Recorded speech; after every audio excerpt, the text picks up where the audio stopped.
The following is a special presentation of ESPN on ABC. Pole Day at Indianapolis is two distinct contests. The race for the #1 spot and the $100,000 that goes with it, and the battle to be in the top 11. How fast can you run?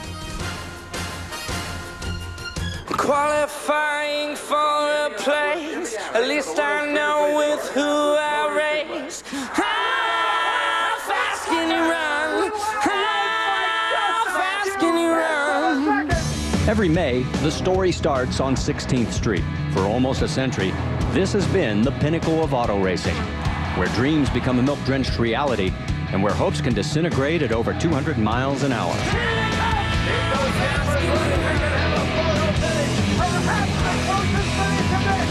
Whether you're a two-time Indy 500 winner, father-son competitors, an Ohio hero, a fast female, or the driver currently at the top of his game, it's speed in the present and not accomplishments of the past that put you on the pole.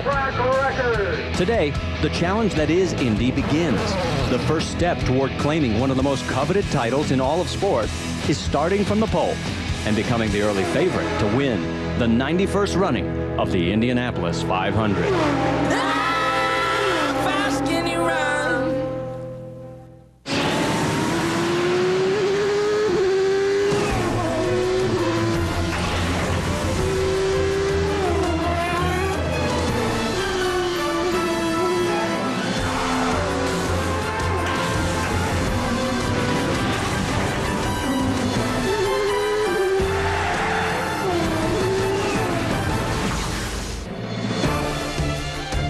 We welcome you to the Indianapolis Motor Speedway. It's live, and we're here for the Indianapolis 500 Pole Day telecast presented by GoDaddy.com.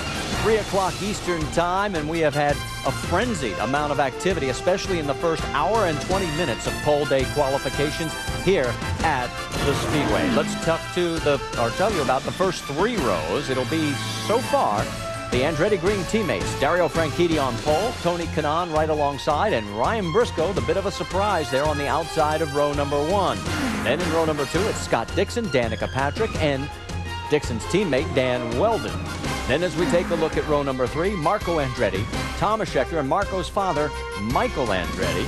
And then rounding out the field, 17th is Jeff Simmons, and 20th is Ed Carpenter. Let's get you caught up on what happened throughout that first frenzied hour and 20 minutes.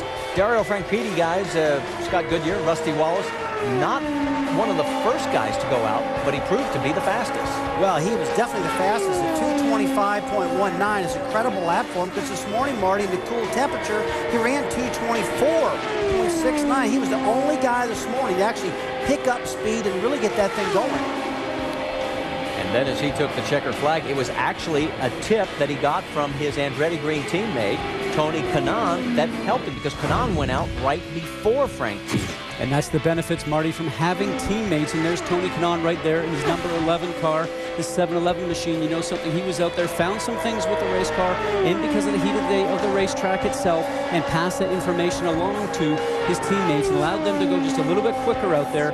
Look for that sort of thing to go on later today as the teammates go out and try to bump themselves into the field. Now remember, each car gets 3 attempts each day of qualifications. Today we only lock in the top 11 qualifiers. And Andretti Green Racing looking very solid here in the first day because as of right now, all 5 are in that top 11, including Danica Patrick. Danica right now in the middle of row number 2 at 2:24.076. That was a good, solid run for Danica. She really didn't like it. She said, you know, it's an average run. I feel pretty good about it, but I tell you, this morning, nobody was really picking up speed like we thought they would.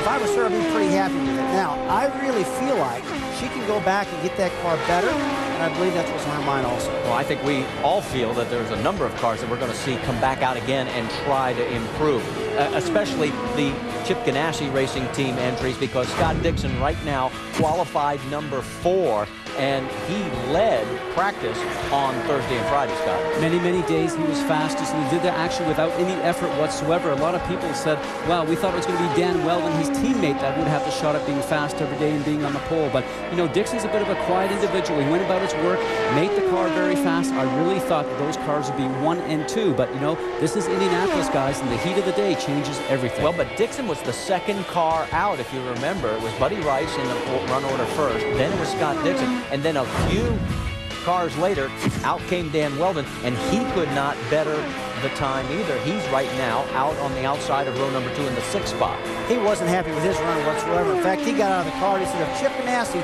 makes me stand on his time, him and I are going to get in a fight. I want to go back out. I know he can get this car better, and he's definitely one of the guys who's going to put it back in line, re-qualify, and get better. Two guys that are absolutely the biggest surprise that we've seen so far would be the Team Penske squad of Helio Castroneves and the defending event winner from last year, Sam Hornish Jr. This was Helio.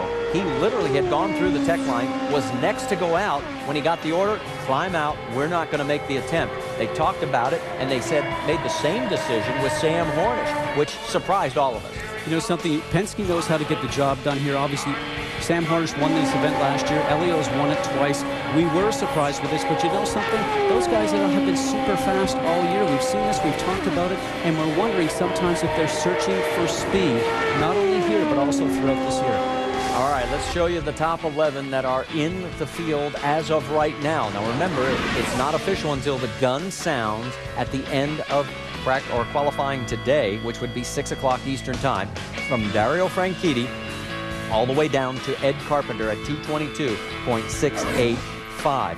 Now, as you take a look at this massive structure of Indianapolis, 2.5 miles, we can tell you that right before we came on air, Team Penske did roll out the number 3 of Helio Castroneves, and we were watching, and they did find some speed even in the heat, Rusty. Well, Marty, they found a lot of speed. I mean, Helio Castroneves went out, ran 225.20 in the heat of the day. We're looking at 123 degrees of track temperature right here now versus 107 this morning. Track's a lot hotter, and Helio just posted a big number in the heat of the day. Now, you think about Dario Franchitti. He ran 225.19, so Penske guys, they pulled it out of the line. They didn't think they had enough bullets in the barrel. They're reloading, they're going back. A little different strategy, guys, and I think they found something. What do you think, Scott, as far as the move? Penske has 3 attempts on both cars. Everybody else is down to 2 of all the big hitters. I think they played their cards right, and I'll tell you why. Because the track was starting to get hot. It was about 1:30. If they had taken a shot at it, they would have actually used one of their 3 attempts. I think they did the right thing, as Penske always does. Let's not waste the attempt. Let's not waste a set of tires. Let's wait for the track to cool down. Maybe the speeds will get a little bit quicker. We can do all 3 attempts here later this afternoon. The action you hear going on behind us is practice. No one has presented yet for an afternoon qualifying attempt. Let's get caught up on what's happening down trackside and back in the garage area. Jack Arute. Well, guys, let's talk a little bit more about the way Roger Penske leaves nothing to chance. Roger, as you alluded to, pulled both of his cars out. You talked about Helio Castroneves. Well, now Sam Hornish Jr. has come out. What they have done is they have filled this tank, the 22-gallon tank, with sufficient ethanol to replicate a 10-mile run. If they get similar numbers in terms of speed as Castroneves did, well, then I think you're going to see them take one of their attempts before the 4:45 cutoff time, when you have to go what's called as voluntary impound. Brianne Pettigo, this is the drama that these new rules presents here at the greatest spectacle in racing. Well, by this time in the day, a lot of people thought there'd be a red and white blur at the front of the pack, but there's been some Andretti green messing up those colors. We've seen not only our Dario Franchitti P1 on the pole so far, but Tony Kanaan's right behind him in second. Not only that, they've qualified so far 5 cars. That includes number 39, Michael Andretti, who's going to try again to win his Indianapolis 500. We'll talk to Tony Kanaan and Dario Franchitti a little bit later. Vince? Well, as Scott Goodyear, Rusty Wallace, and Marty Reed were discussing the situation of the Target Ganassi cars. Scott Dixon is 4th, Dan Weldon is 6th, and this is a team that believes it can have both those cars on the front row, if not in positions 1 and 2. So they're definitely not happy with spots 4 and 6. Both drivers complained of the tailwind as the cars entered turn 1, was causing the cars to push up, and the wind still blowing in the same direction, but they've had a chance to massage the cars. They believe they're going to be better. They're going to go out and practice both of those cars within the hour, and then they'll go out and re-qualify those machines. This is a team that believes it has 225.5 in both of these cars, so keep an eye for those target speeds from the Target Ganassi team. Marty? All right, thanks, guys. Appreciate all the updates. There is Helio Castroneves as he's got a smile on his face because he turned 225, and it was good enough to take pole. Stay with us. We'll see if they go for a run. Hey, guys, keep in mind, at this point in time, Indianapolis 500 Pole Day. Telecast presented by GoDaddy.com. World's #1.com provider. Make your name with us. Ortho Weed Be Gone Max plus crabgrass control. Kills weeds, not lawns. Guaranteed. And ethanol, America's high performance renewable fuel. Back here at the Indianapolis Motor Speedway, practice going on out on the track as we're waiting for cars to make an attempt. Of course, we talked a lot about Team Penske. How about the performance of Roger Penske as an owner? 14 wins, 13 poles, 10 different winning drivers turning in those efforts, including Sam Hornish last year. And he could fill his entire own Indycar field with the 33 front row positions. Let's hear from the captain, Jack. well, Marty, those are Vince Lombardi numbers, no doubt about that. But Roger Penske, right now, those numbers don't mean a thing because your two cars haven't even taken a qualifying attempt. Help me understand a little bit of the thinking thus far. Well, I think, Jack, obviously we were fortunate in the draw that we had. We were at the back of the line, so we had a chance to see everybody run and kind of get an idea where they were. We had 6 hours to run today from 12 to 6. It's a long day. A lot of the people that weren't going to run today will run tomorrow, so it gave us a lot of time on the track. So basically what, my thought was, let's see what people have. Let's go back out and be sure that we're set to go. And I think we had run good cars. We've been trying to run not in the draft, and I think that Helio just ran and had a good lap, and we'll run with Sam here in a little bit and see where we are, and then we'll kind of wait for the show here when we get to the end. Well, let's talk for a moment about just a couple of moments ago as we went on the air here. All of a sudden, Helio Castroneves puts up a 225 miles an hour in a replicated or simulated qualifying run. You've got Sam out here. Is it going to be a similar Castroneves setup? And does that make you feel comfortable about being able to go out maybe before that 4:45 time and at least use one of your attempts? I'm never comfortable here, that. I think you might be comfortable, you and Rusty and the team, but basically we're just trying to do our job, and to me we'd love to get the pole, but the Canan and Franchitti were consistently fast on their own. We saw it this morning.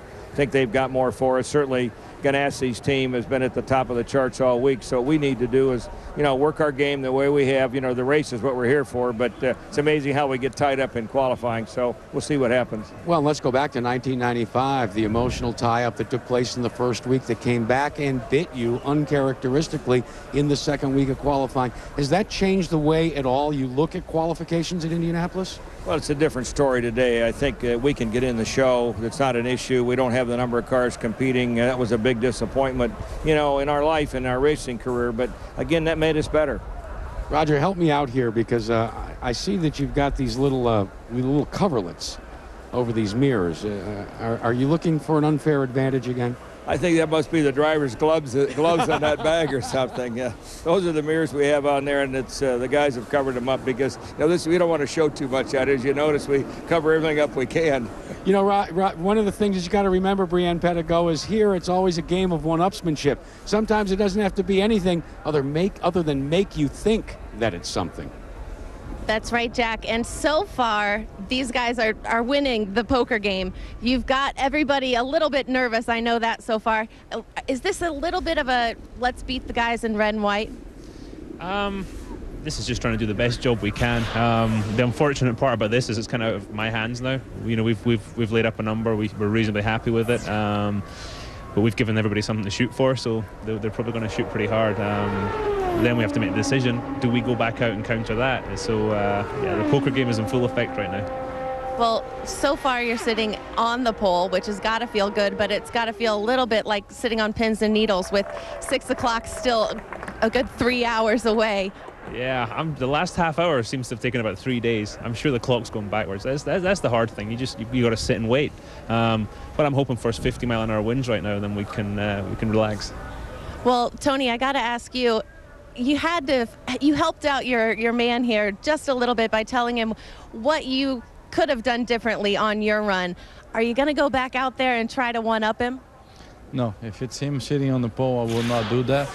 But if it's anybody else, we're ready to go. So I think he helped me out a lot this week. I helped him out. I think he got a great run. Although there's a couple guys still to go, and you know, we look for the target cars. Now we're the target, but we have it for them. So if they want to bring it on, we make the fans excited by 6 o'clock. Well, you guys have more cars in the field so far than any other team. Does it help with all the information coming from 5 different drivers, 5 different crews? That's got to help in setup and strategy. Please, you're the pole sitter right now. Right now. That's the first time he's ever done that. Yeah, it does. We've got all 5 cars running very closely on setups right now, and it's really helping. We've been, you know, all morning, even yesterday, we're all really working towards one goal. So let's hope the pole keeps the same view right now, because it's 27 and 11 right below it. It looks pretty good. Well, I know everybody down here in the Andretti Green Garage is going to be looking at their watches for the next 3 hours, and Dario's already told me he can't wait for 6 o'clock. Vince? Well, Brianne, as we take a look at the mirrors on the Target Ganassi car, and it's always interesting that you know, Jack was referencing those with Roger about the Penske cars, and it's always interesting to see guys walk down the pit lane and take a look at the items on other teams' cars, and you can be sure that the mirrors for both of these teams have gotten their share of attention. Just every little thing to make the car get through the air a little smoother. And Scott Dixon with us, qualified 4th so far, but going to go out again. What didn't you like about your qualifying run the first time through? We just missed the mark big time. I think, you know, going the first lap, I knew I had quite a bit of understeer, but just grew big time over the run. Even had to lift on the last 3 laps. So, you know, I think we're good for, you know, low 25s to mid 25, depending on the weather conditions. And looking at Penske, they've been out there and laying down some quick ones. So we're, you know, thinking about going out to practice. We're just not sure when to. So it's going to be an exciting last hour, I believe. You know, to the fans sitting in the stands, it may not feel windy, but that wind has an effect on you guys as you get ready to enter turn 1, doesn't it? It does, and I think it's a lot harder when you got a tailwind going into one, because you know, 3 and 4 when you got a tailwind going in there, it doesn't seem to affect you as much. I'm not sure why, but I think 1's a little tighter. You're so on the limit in there, and then once you get a tailwind pushing you through, you pick up a lot of understeer, and it's hard to carry the speed through. So the weather has changed. I think it's, you know, the wind's totally different from any other time this week, so it's hard to sort of try and figure out what we need, but we need to clean it up and try and make some gains. How about this qualifying format? You get 3 chances today to better your speed, or you put 1 up and you got 2 more opportunities to go out and better. From a driver's perspective, do you like that, or would you rather be one and done and just take what you get? Depends who you're talking to, probably. Dario thinks it's a bad idea, and us in here think it's a very good idea, because we put down a pretty average first attempt. So we need to, you know, step it up and have another go. But I'm sure Dario wants everybody to stay in the garage. Yeah, Scott Dixon, a guy certainly capable of putting it on the pole before this day is done. Marty? Well, when we mentioned in our first broadcast, if you weren't with us, that so far the current pole speed would only be the 13th fastest of the month. Here are the fastest laps of the month, and you turned in by Scott Dixon at 227.167 miles an hour, and right on down through. And you see where Castroneves, Hornish, and Vitor Mir, 3 guys yet to qualify, but they've all touched that 225 mile an hour range, guys. Well, we got a lot to see yet. There's going to be a lot of things happening. I mean, you're going to see Dixon coming back out. You're going to see Weldon coming back out. The Penske's have already given it one little shot with Castroneves. So we haven't heard the last from these guys. And, you know, it's a lot of action coming this way pretty quickly. Scott, the comment I found interesting, the Andretti Green teammates, if it's an AGR car on pole, they have said, we will not try and knock that person off. target Chip Ganassi doesn't care. If it's Dixon, if it's Weldon, he is not going to tell one of those guys you can't go after it. He's going to let him shoot it out. And they said no team orders. Now that may certainly change if you start to get towards 5:30, 5:45, and you have to start to line up and maybe hope that you get back out before the gun goes off at 6 o'clock to end today's qualifying. So there's certainly going to be some gamesmanship going on there with that team, but certainly we'll see both those cars coming out, I believe, to take another shot at being in the front row and being on pole, because there's no way Chip Ganassi's happy with that. Well, everybody already knows all around the track that Helio Castroneves has turned a lap in the heat at 2:25, faster than what put him on the pole. Will they make a run? Come on back and find out. BC. Sunday, an all-new Desperate Housewives wedding fever on Wisteria Lane, and you never know who's going to catch it next. It's Sunday at 9, 8 Central, only on ABC. And back here at the Indianapolis Motor Speedway, we are practicing, and one of those faces, the likeness, is of Sam Hornish. And when they take to the track, the Team Penske powerhouse duo of Sam Hornish Jr. and Helio Castroneves are forces to be reckoned with. They both have their likenesses on that trophy. But off the track, these two teammates lead very different lives and drive to the beat of their own drum. Hey, do you want to know the difference between Sam and I? He lives in Defiance, Ohio. Kind of cold. I live in Florida, Miami. Helio's obviously a lot more outgoing. He's just a lot more song and dance than what I am in a lot of ways. This is Sam Hornish Jr. in the morning talking to his engineer. He has the, the sideburns right here. Don't forget that, I'm gonna have to put like some tape here. He doesn't say good morning. And what's up? So we're gonna do this. All right, good. What time you need to be there? Good, I'll be there. Leaves. I'm like, that's it? Is that your meeting? But I tell you, man, when he jump in that car, man, he's fast. If I could put my helmet on and do interviews, I'd probably be a little bit more outgoing. I don't know. There's something about being in the car. I'm a different person. It's kind of like going in the phone booth and changing or whatever. I'm a passion person. I think passion is part of me. Happy, obviously. Enjoy life, I guess. And focus, Helio is one of the only people that I know of in the world that wakes up in the morning and instead of looking at the alarm clock and going, crap, I have to get up, says, jumps out of bed, the alarm hasn't gone off yet. Okay, what am I gonna do today? Now his morning is like, hey, what's up, don't talk to me right now, I'm just waking up, stretching. Okay, tell me what time I need to be there, I'll be there, things like that. But then in the afternoon, because I'm all like pumped and ready, I'm like getting like, hey, my adrenaline is going down. And he's like, all right, let's keep moving, people. Where are we going here? Tell you this. It's like literally we start like this and we go like this. So it's, but in the end of the day, we both like in the same rhythm. We're pretty similar on the track, both pretty much fighters. We have similar accomplishments. If I'm racing somebody for position, there's nobody that it's going to be harder to get around than Helio, and he probably thinks the same thing about me. An interesting pair, and there's the two likenesses of Helio Castroneves from 2001 and 2002 when he won back-to-back here at Indianapolis. It is so hard to do that. As we take a look, we'll show you. There is Wilbur Shaw. He did it in 1939 and 1940. And of course, what we're driving towards is, can Sam Hornish do it? Maury Rose pulled it off in 1947, 48. Bill Vukovich in 53 and 54. And of course, Al Unser Sr., one of the 3 4-time winners. He did it 70 and 71. We've already mentioned about Helio. And of course, the question is, can Sam Hornish do it?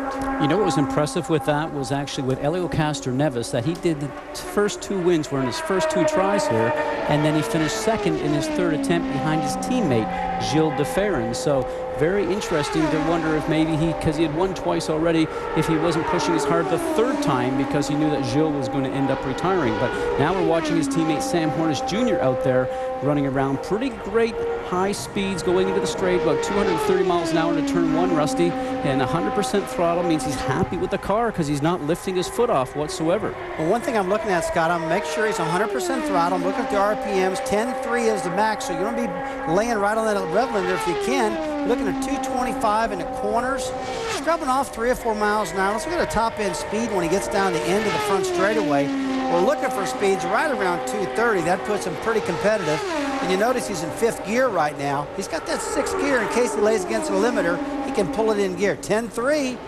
Tell you what, they got that baby maxed out right now. Remember we talked about the wind before, and the 10.3s because he's got that tailwind going down the front stretch, so he's getting 10.3 going into turn 1 and just about 10,000 going into turn 3. And he just ran 2 laps at 224, one of them a high 224. 224.7 miles an hour was his best, so he is bringing it back in. They may make some adjustments, go back out, or maybe they'll say, oh, that's enough, we'll go with it. And there is Sam's as we get ready to head for a commercial break here at Indianapolis.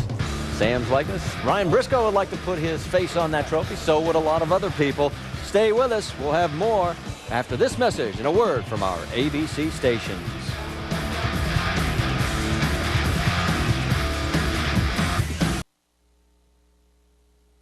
Qualifying for a place, at least I know with who I race. How fast can you run? And as we have mentioned, you're going to have to run faster than 225.191 if you want to take the pole here at the Indianapolis Motor Speedway. Track is open for practice. Couple of cars out turning a few laps trying to find that necessary speed. And of course, this place is always about the people, the drivers, the crews. One of those stories is very interesting. Ryan Briscoe. If you just followed him recently, of course, you probably might know that he has run the American Le Mans Series for Team Penske. They put together a satellite team, actually run by Roger's son, Jay, and they've managed to put themselves on the outside of the front row so far here in the first day of qualifying. But there's a lot more to that story. Let's take you back to 2005, Chicago, the 3rd race from the end of the season in the Indy Racing League. And Ryan Briscoe, well, we thought we might never see this guy again. That was the crash high into the fence. Take another look. He got airborne, and everybody held their breath. And now he has come back to race here at Indy. Let's bring in Brianne Pettigo. It has been a couple of years since we've seen Ryan Briscoe at this track. Ryan, we just saw the crash from Chicago. I know that this is not what you want to see happening here at the Indianapolis Motor Speedway, but so far, you're off to a great start. You're sitting on outside of the front row so far. How did this ride come about for you? Yeah, I mean, it's just fantastic. I've got such a great group of people working with me, and the car's great. A new group that's been put together just for this race at the moment, and Jay Penske and his partner Steve Lusso, they've been wanting to do this for some time, and they were able to string together the sponsorship and come here this year. And with the equipment that's been loaned from Penske and some help with the personnel and everything, it's just fantastic, and it's just great to be back here. Does it give you the itch to get back into the Indycar groove?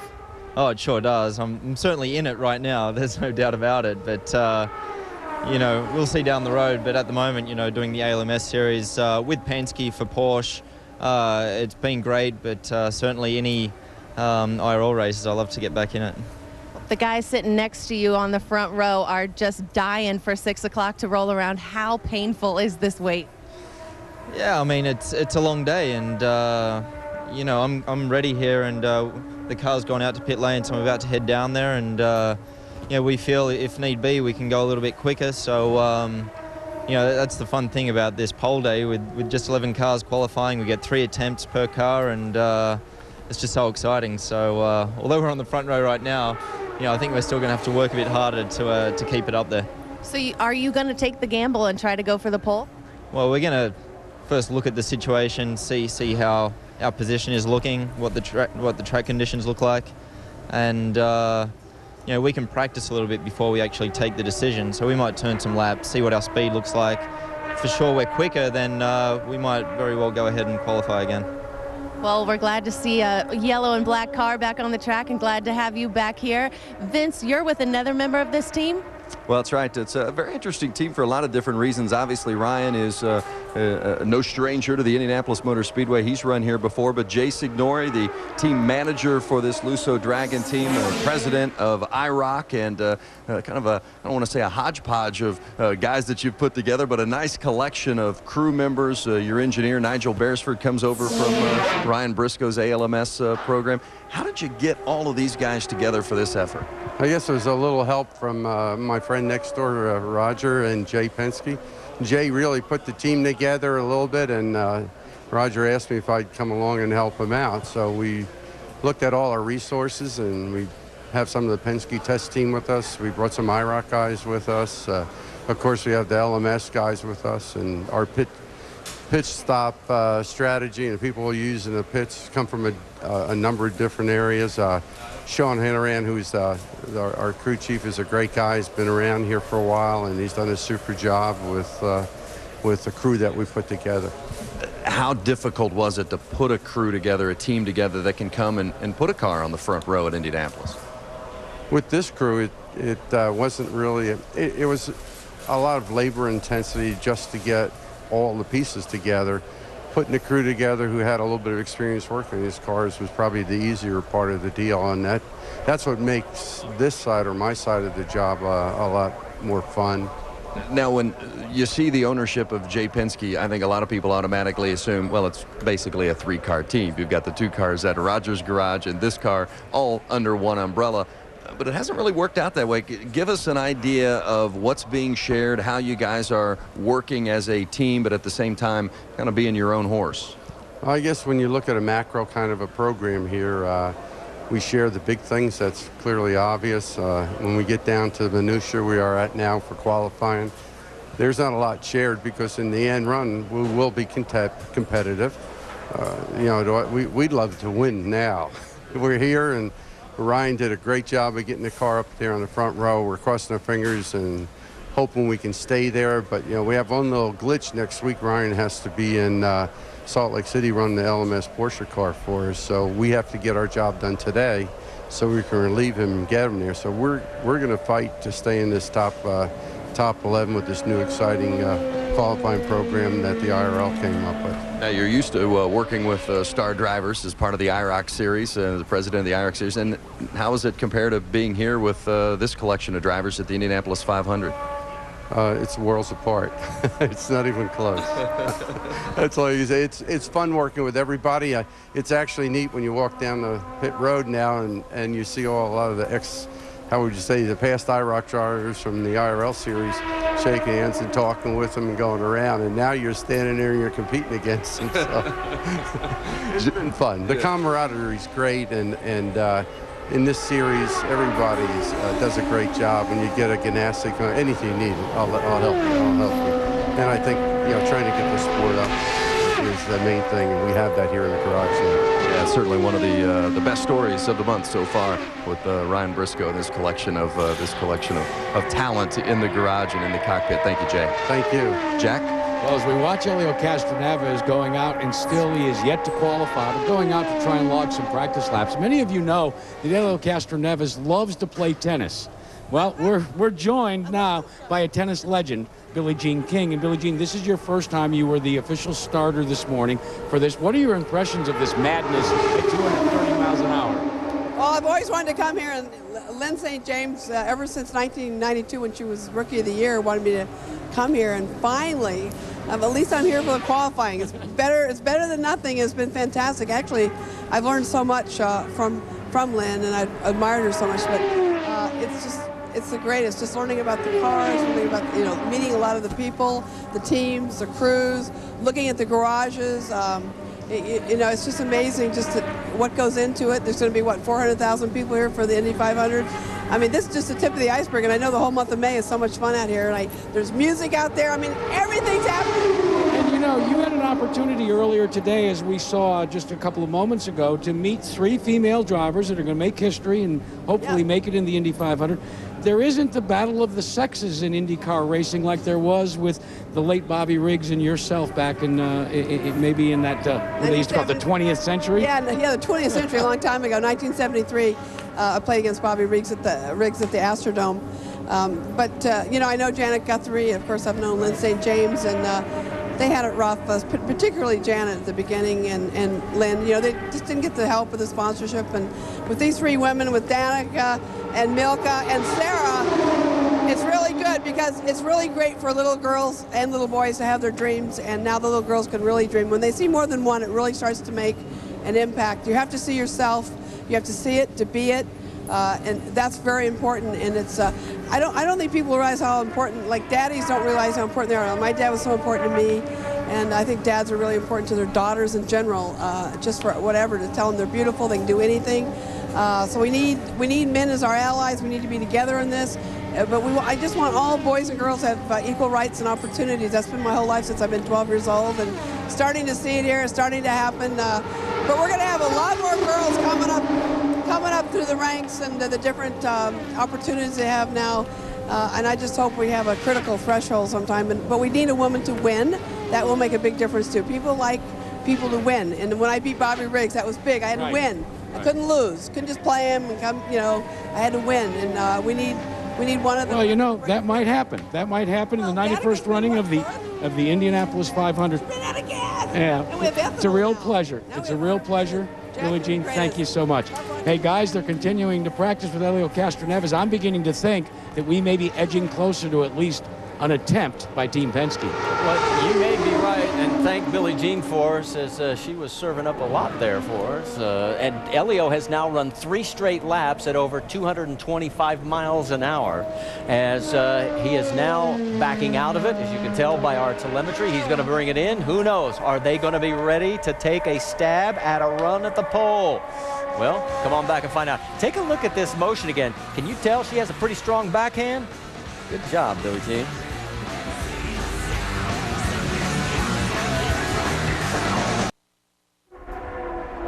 The NBA playoffs continue with conference semifinal games on ESPN and ABC today. Coverage begins with Kia NBA shoot-around on ESPN at 4:30 Eastern. Then at 5 on ESPN, it's the Cavs and the Nets in Game 3 of the Eastern Conference semifinals. And tonight on ABC at 8 Eastern, Suns versus Spurs, Game 3, the Western Conference Finals. Back here at the Indianapolis Motor Speedway, that was Sam Hornish streaking by the start-finish line and makes his way down into turn 1. And his last lap was at 2:21 and then a 2:22.9. So he's not as fast as his teammate just a few moments ago, Helio Castroneves. Castroneves is running great right now. 225-mile-an-hour laps. Looks pretty solid. Penske's going out there teasing the field a little bit, getting a little look-see, see what he's got, see if he needs more, whatever it takes. But I'll tell you, it's pretty hot out there right now. Talking ambient air temperature, 81 degrees, 121 on the track right now. And Scott, they were showing us some wind gusts that were pretty strong. Gusts have been strong in turn 1, a little bit less down there in turn 3. We heard some of the drivers say that it's easier to get through 3 and 4 with the wind gusting as it is, but conditions might start to get just a little bit better, guys, but we're going to have to wait to see what's going to happen here. So Sam Hornish pulls it into pit lane, gives us a chance to send it over to Jack Arute for a Star Motorcycles Tech Report. Jackson? Right. We're talking a little bit about all the concentration here at Indianapolis the teams put upon aerodynamics, keeping a car as slick as possible so that it can slice through the wind. Well, this season, we've talked before about the fact that this rear rain light has been mounted on the rear attenuator.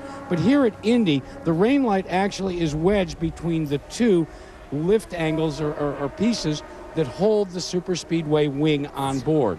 In essence, it must be at a strict 90-degree angle. What it has become is like a miniature parachute. You spend thousands of dollars to try and make your car as slick as possible, and then you have this anchor right where the wind is starting to exit your race car. You want to know what it feels like? Travel down the interstate at about 65 miles an hour, fellas. Roll the window down and hold your hand straight up, and you'll feel the way it'll push you backwards. Good point. Great description, Jack, and it gives you an idea just how every time something changes on the car, it's a nightmare for the engineers. We are still practicing and waiting to find out when and if Team Penske is going to stick those two red and white cars into the tech line and go for an official attempt. We'll step aside, but what's it like to win here at Indianapolis? Well, one of the Penske guys, in fact, both of them can talk about it. How about two-time winner, Helio Castroneves? The first one in 2001, I was like, okay, I need to go to the fence. But in the second one, I was still so overcome for what we did. So when you have all this kind of feelings, you just go with the flow.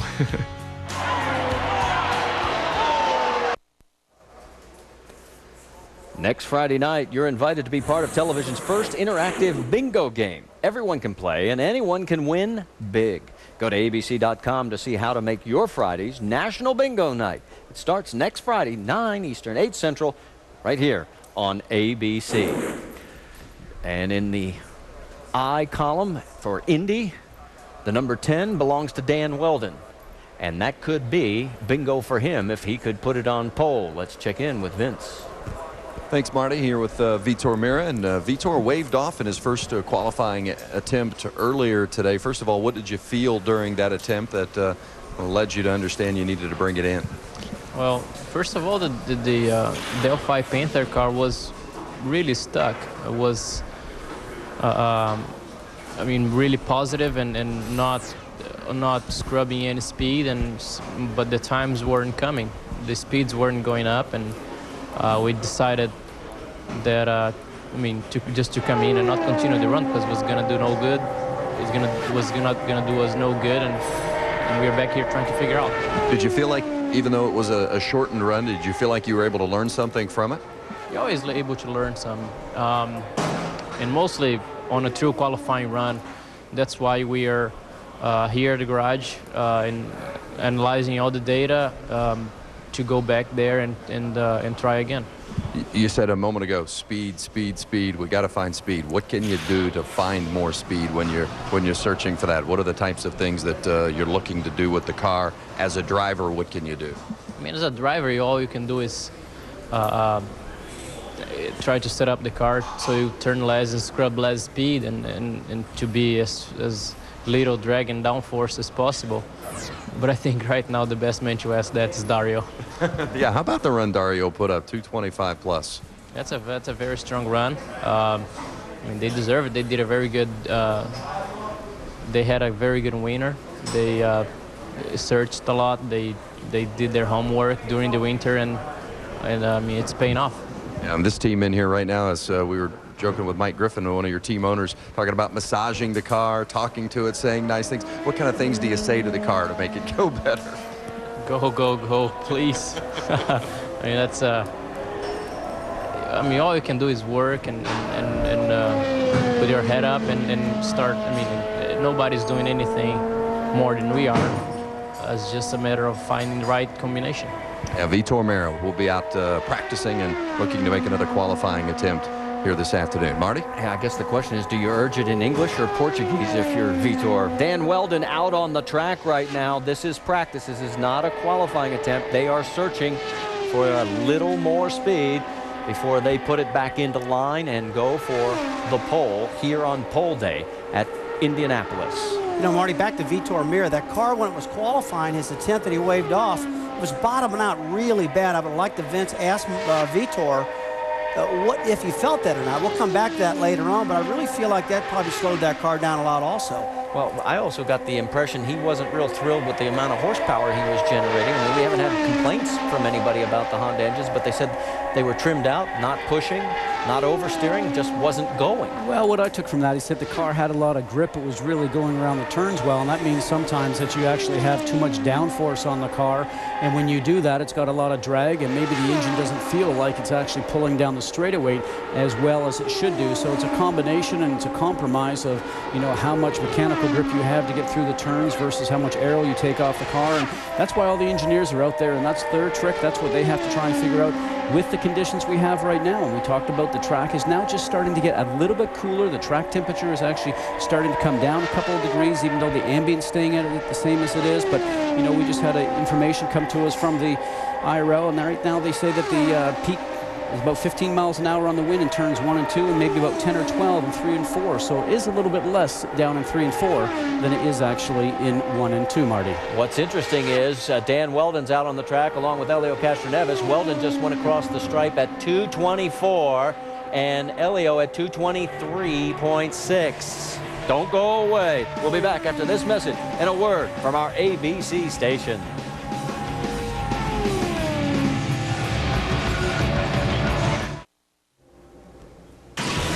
Indianapolis 500 Pole Day. Telecast presented by GoDaddy.com. World's #1 .com provider. Make your name with us. Firestone, the first name in Indy racing. And earn exclusive rewards with Hyatt Gold Passport.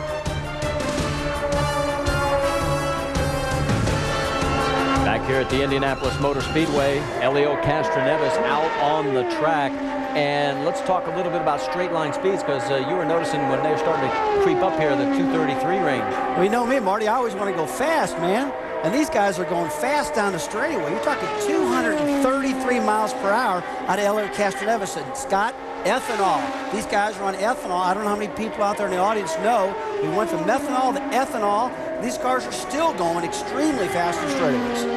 Didn't lose much horsepower with a changeover from 100% ethanol that we ran from years previously. Had a little bit of ethanol last year, and then we're actually now running 100% ethanol, as you're mentioning, Rusty. You know something, they did a great job with allowing these engines, Honda that is to go from the 3-liter to 3.5-liter engine, about the same amount of horsepower, more torque for road course racing. And overall, Marty, I think that's just hats off to Honda for doing such a great job with no engine failures so far. And if you're just joining us here, a little past 4 in the afternoon Eastern Time, here are the 11 that have qualified so far. Remember, we only filled the top 11 spots today, the next 11 tomorrow. It's led by Dario Franchitti at 2:25. His Andretti Green teammate Tony Kanaan. Ryan Briscoe rounds out the top 3. And all the way down to Ed Carpenter on the bubble right now at 2:22.685. 4 drivers have been bumped, including Scott Sharp, Koski Matsura, Buddy Rice, and A.J. Foyt, the 4th. And we're going to go head down trackside, find out what's going on. I think we're sending it to Jack Arute. Indeed you are, Marty. Now remember, at 4:45, all of the rules become modified just a little bit in this qualification procedure. If you attempt to qualify between 4:45 and 6 o'clock, you do not have to go immediately to post-race inspection. Instead, you will go to what's called the voluntary impound area.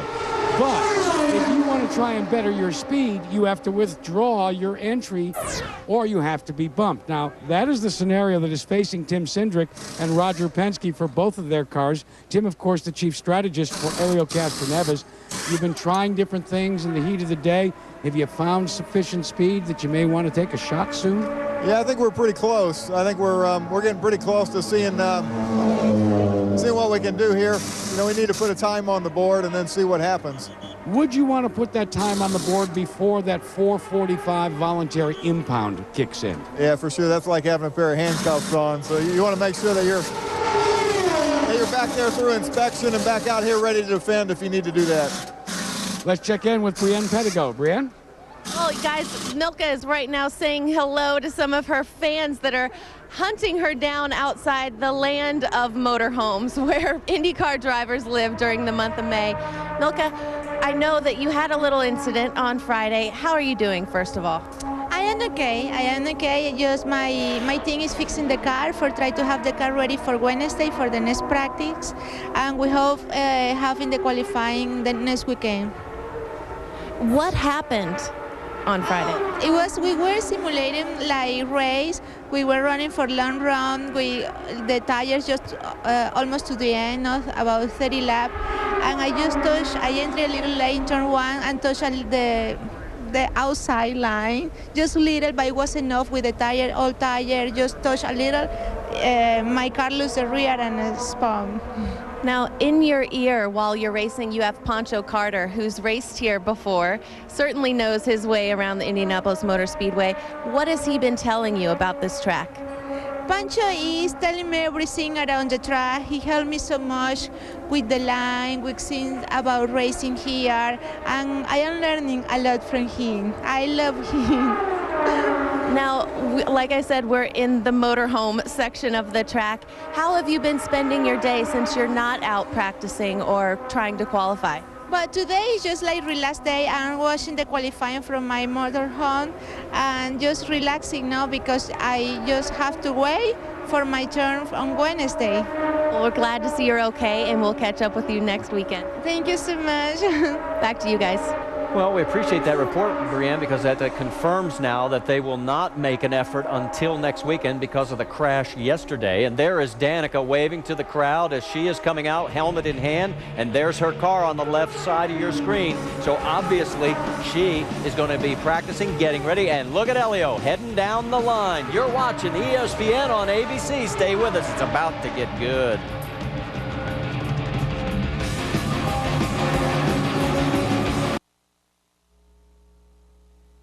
Steady as I quick and pace, then I'm wide open.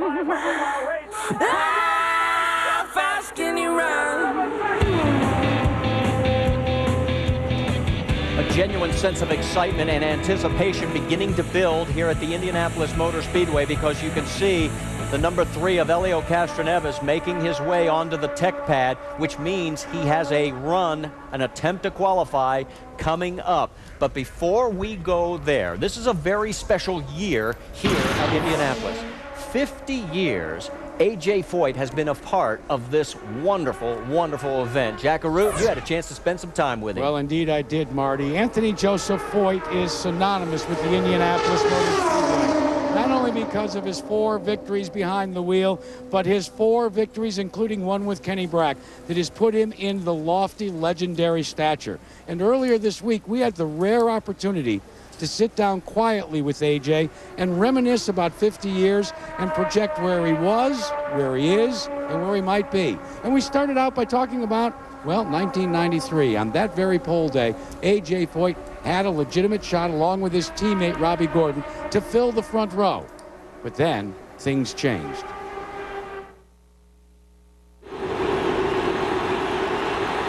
I got to tell you, AJ, this is pretty impressive, the history here and the fact that you're connected to all of it. 50 years at the Indianapolis Motor Speedway. It's hard for me to believe I've been here that many years, but I guess I have. Everybody's telling me that.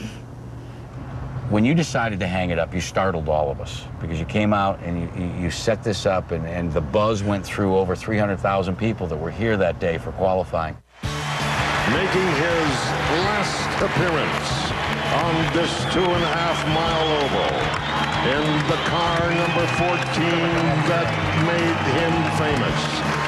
The 4-time winner of the Indianapolis Motor Speedway, A.J. Foyt, is officially announcing his retirement. What was going through your mind? Well, actually, you know, to actually be truthful, that was probably the hardest, most ill-handling race car I ever drove around this racetrack. I'd have to say that was the hardest deal. Knowing I'm walking away from something that I love, that give me everything I have today, and knowing I had to say, I'm through. Why? Well, to be truthful with you, you know, we had a yellow coming out, and we were running faster than anybody at that time to sit on the pole. And I said, the yellow one on, what happened? They said, Robbie hit the wall again. I said, oh my God. And I decided, I knew I was gonna start having to cut back and quit. And I decided that there's no way that I could be a car owner and, you know, then have other people drive for me and race against them, because it was gonna take up too much of my time. And so I just said, I'm through. And my crew and even my sponsors and everybody, nobody could believe it. I said, that's it. It was such an impulsive decision, though, and you know, is that part of your makeup to just, you know, you think something and then you go pull the trigger? Well, that's kind of true. I mean, kind of like somebody wanting to go buy a new car. If I want something, I want it now. I don't want to wait. If I think about it, I won't do it. And I think that deal there, if I would have thought about it and planned all the time, I probably wouldn't have. But right then, I said, I'm through. And that was it. I like to believe that one of the reasons why you were late getting out onto the racetrack and poor Tom Carnegie had to vamp for a while is because you were having a little bit of a debate inside that helmet. Well, that's quite true. I really was. I'm not going to lie to you. I knew I should, and I kept saying no. I can sit on the pole here, maybe win it again, maybe not. But I knew I had a very fast car, very good car, and I finally said, that's it. And I had to bite my lip and had a couple tears coming down my eyes, and I made the announcement. It's a hard decision, but it comes a time. I don't know. And when you made that announcement, this giant crowd paid a tribute to you, and you did tear up. Well, that's quite true. You know, you have a lot of fans. You got a lot of people that love you. You got a lot of people that hate you. The fans always knew why I didn't want to go overseas and race, because the United States is where the fans made A.J. Foyt. And like I said, that's the reason I always wanted to race here in the United States, because that's who made me, and that's who I wanted to race in front of. Even though I won races at Le Mans and Silverstone over in England and all that, them weren't the people that made me. I got a bunch of great fans over there, don't get me wrong, but the people right here watch me grow up in midgets and sprints and all that. So, and you know, like at Daytona, even when I run sports cars and stock cars down there, that's the people that made A.J. Foyt, and that's the people I want to perform in front of. On that very day, millions of men realized that it was macho to cry when A.J. Foyt retired from competition. Throughout the course of our coverage here, preparations and the running of the 91st Indianapolis 500, Marty, we're going to be tapping into 50 years of knowledge and reminiscence from the legendary and the great A.J. Foyt. Well, I was fortunate enough to be there in '93 with you, but take a look at that photo, Jack, because you've been here longer than anybody else, and that's a different look from Jack Carew. We had to do that to you, partner. We just had to. All right, Elio's getting ready to go. Let's go trackside. Elio, you know your situation, what you're dealing with here. Go right onto the racetrack. You're going to go green second time by. If they want you to start the run, Tim will wave the green second time by and start the first attempt on this car. 4 laps to completion. Check your flags for the wind. It's obviously a little breezy. Same conditions you just had in your practice run. You know what you're getting ready to deal with.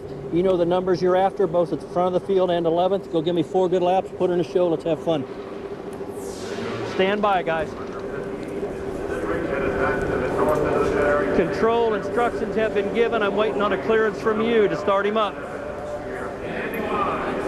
You reminded Cindric to throw the green. Second time by. Did you remind Cindric? Yeah, tell him again, though, and I just told him.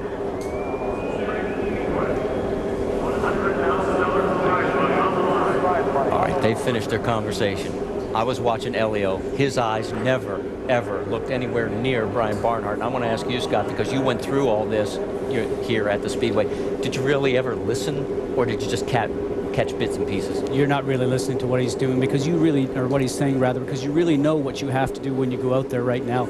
You are so focused. You are just sitting in the car. You just want to get going. Your heart is racing. You can actually get those belts tight enough over your chest that you can actually feel your chest pound against the belt itself. And you can see him right now. He's saying, let's go, guys. I want to get going with this. He closes the visor, getting preparation, and now you sort of know that it's time to get going. As soon as you pull out of that qualifying box and onto the racetrack, the butterflies in your stomach go away, because now you have to go out there and do your job. The hardest 10 miles that you ever do in motor racing is to qualify here at the Indianapolis Motor Speedway, because you were on the knife edge, guys, to make this car go around here, to be able to have a chance to be on the pole. What's the hardest qualifying you ever did, Rusty? I mean, I don't remember you doing a 4-lap total kind of like I this. never have run a 4-lap total, Marty, and I will tell you, though, the hardest qualifying run I've ever made was my very last run in 2005 here in the Brickyard 400. I never have qualified well here. I've always raced well here. In fact, in my last qualifying attempt, I went down into turn 1 because I thought I could grab the pole, and I spun the car and crashed it. And that's something I've never done at Indy. That's how hard I was trying. Well, Elio Castroneves is going to be trying hard. We've got the telemetry on him right now in his first of 2 warm-up laps. Second time by, he'll get the green flag, and then it's 4 laps, 10 miles. The total time determines your position. Now he comes down here past the stripe right now over the yard of bricks to complete his first lap. He's going to take the green the next time around. What he's doing right now is feeling the race car with the adjustments the mechanics made on the car under direction of the engineers to sort of go along with what they believe is the right setup for the temperature and the track conditions that are out there right now. And as a driver, you're putting your foot on the gas flat all the way down into turn, and you do not want to lift, but the car underneath you is going to tell you whether or not it's capable of doing that. And as you're making adjustments inside the cockpit with the roll bars and with the weight jacker to try to get tuned in for this first lap, your goal now, guys, is not to lift for the next 10 miles to go around this racetrack. You just saw the Tim Cindric wave the green at the end of pit road. He is on his first attempt right now. Guys, he ran 2:25 and some change many laps in a row a little while ago. If he can keep this up, he can beat Franchitti and take the #1 spot, Marty. Keep an eye on the lap tracker. That's that green line you see right now. That white line with the number 27 right through the middle, that's the average turned in by our current pole sitter, Dario Franchitti. And now heading into 3 and 4, you see him starting to dip ever closer. So he's losing a little bit of that speed as he had the wind at his back. And now it looks like as he dipped below it, yes, the clock, he is about 6/100ths of a second behind right now and falling back a little. Now, Marty, he knows that information because he has a digital dash in the center of his steering wheel that tells him his lap time. It also tells him his RPM. He's getting information coming from the pits itself telling him exactly what's going on with the car. He's making some adjustments, and you can see that he is faster in turns 1 and 2, and quite handily, actually, and going down the back stretch now, that 5/8 of a mile stretch, but he's actually going slower than probably Franchitti did in turns 3 and 4. This is going to be a seesaw battle, and we're going to have to wait and see at the end of 4 laps exactly where this comes out. Well, his first lap, 2:25.16, not as quick as Franchitti, but awful close. Now, if he can make some adjustments to the weight jacker, the sway bar, and start picking up like some of these other guys did today, his second and third lap might pick up. No, he's flattened out to 2:25.02, and that's still not as quick. But again, going down into turns 1 and 2, he's quicker than Dario Franchitti on his laps. Can he sustain it? Right now, he's about 6/100ths better than Franchitti's average time. But here we go into 3, and there goes the lap tracker heading south. You see, now he knows that from the information he's getting on his dash, as we talked about that before. The mechanics and the engineers know that through the telemetry system. They're seeing what the car is doing in their computers back in the pit lane, and they're telling him make some adjustments for turn 3 and 4 because the track is different at both ends because of the wind. White flag is out, 1 lap to go, and this one's slower still, 2:24.922. He is going to have to really put the hammer down if he's going to have any chance of getting the pole away from Dario Franchitti. Well, Marty, right now he's solidly in the front row. He's in the middle position at 2:25 with an average going right now of 2:25.03. I can't expect, Scott, the lap 4 is going to get any quicker whatsoever. Maybe lap 3 was going to be, I could have believed lap 3 might have been bigger than lap 2 based on what we saw earlier, but it's continuously fallen off. Dario Franchitti looking on, and he's going to hold on to pole. Here comes the checkered flag, so we have Helio Castroneves into the field as the number 20 of Ed Carpenter has been bumped. Helio moves into the number 2 spot. There you see the highlighted number 3, the middle of row 1 with his average 2:24.988. Vince, is Dario breathing again? Yeah, he's tense. How was that as you stood and watched that? What's churning in the stomach while you're watching Helio make that run? It's out of my hands. You know, what'll be, but that was a good run by Helio, but I think he'll go again. They've got Hornish, the 2 target cars, so it's, what have we got, an hour and 45 left? It's gonna be a long day. Yeah, and if by chance someone knocks you off, you're going again for sure, right? I don't know yet. We'll see. Oh, now come on. Now I know if somebody knocks you off to the number 2 position, I can't imagine you not giving it another run. Would that be your call, or is that a team decision? As a team decision, but we'll see what happens. And you would vote for which end of that decision? I'll keep that one to myself right now. He's not showing his cards just yet, Dario Franchitti. Marty? All right, well, we'll find out if Helio Castroneves will reload. There's Roger Penske in the golf cart. They have a decision to make. They've used 1 attempt. They have 2 more still to go today on the 3 car. You're watching ESPN on ABC.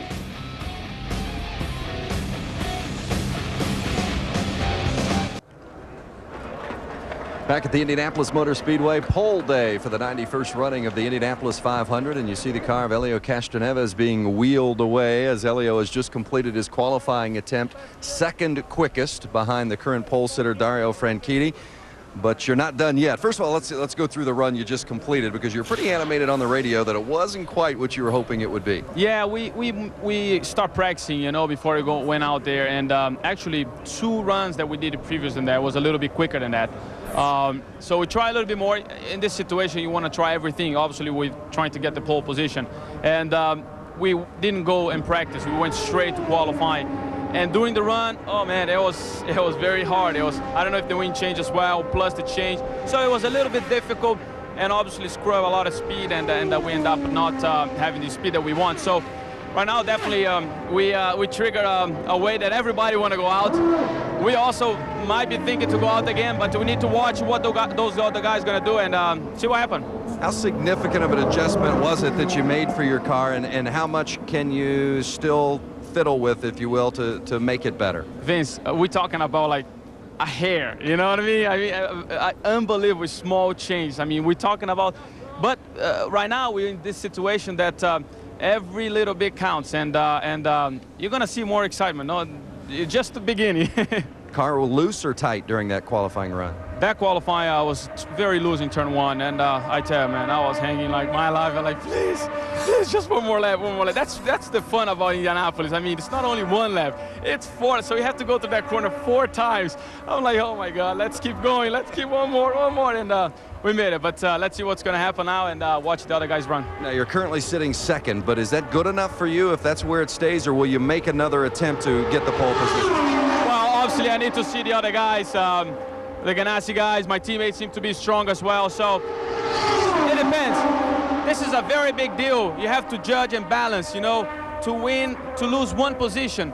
Do you take everything, all the chance to start on the 2nd row? I mean, sometimes, you know, you have to be a little bit smart, and I'm not the one to make that decision. Let me say, I have enough people out there to make those decisions. Well, that's the $100,000 question today, as Helio Castroneves vies for the pole here at Indianapolis. We'll be back after these messages and a word from your ABC stations. The Indianapolis Motor Speedway pole day at the Brickyard. Back here at pole day at the Indianapolis Motor Speedway, you're looking at Tony Kanaan as he is practicing. He has been bumped over to the number 3 position after the run just a few moments ago by Helio Castroneves. Castroneves qualified number 2 in the top 11.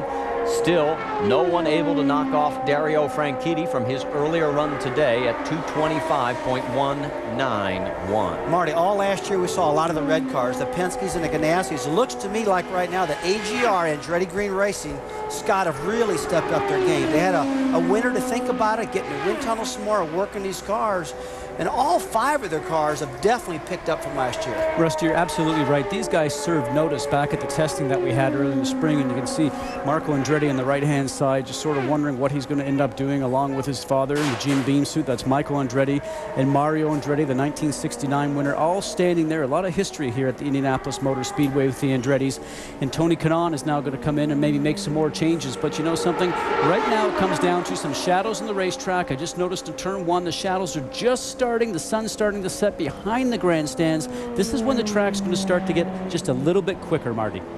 And you can see Tony Kanaan brings it into pit lane after practicing, and he has managed to click off a number of laps in the 224, 223 range. You're going to have to run 225 and above to have a shot at pole. And we've just seen a lap over 225, 225.8 by Sam Hornish Jr. just a moment ago. And you can see now the front grandstands totally shaded as the sun continues to set off towards the west.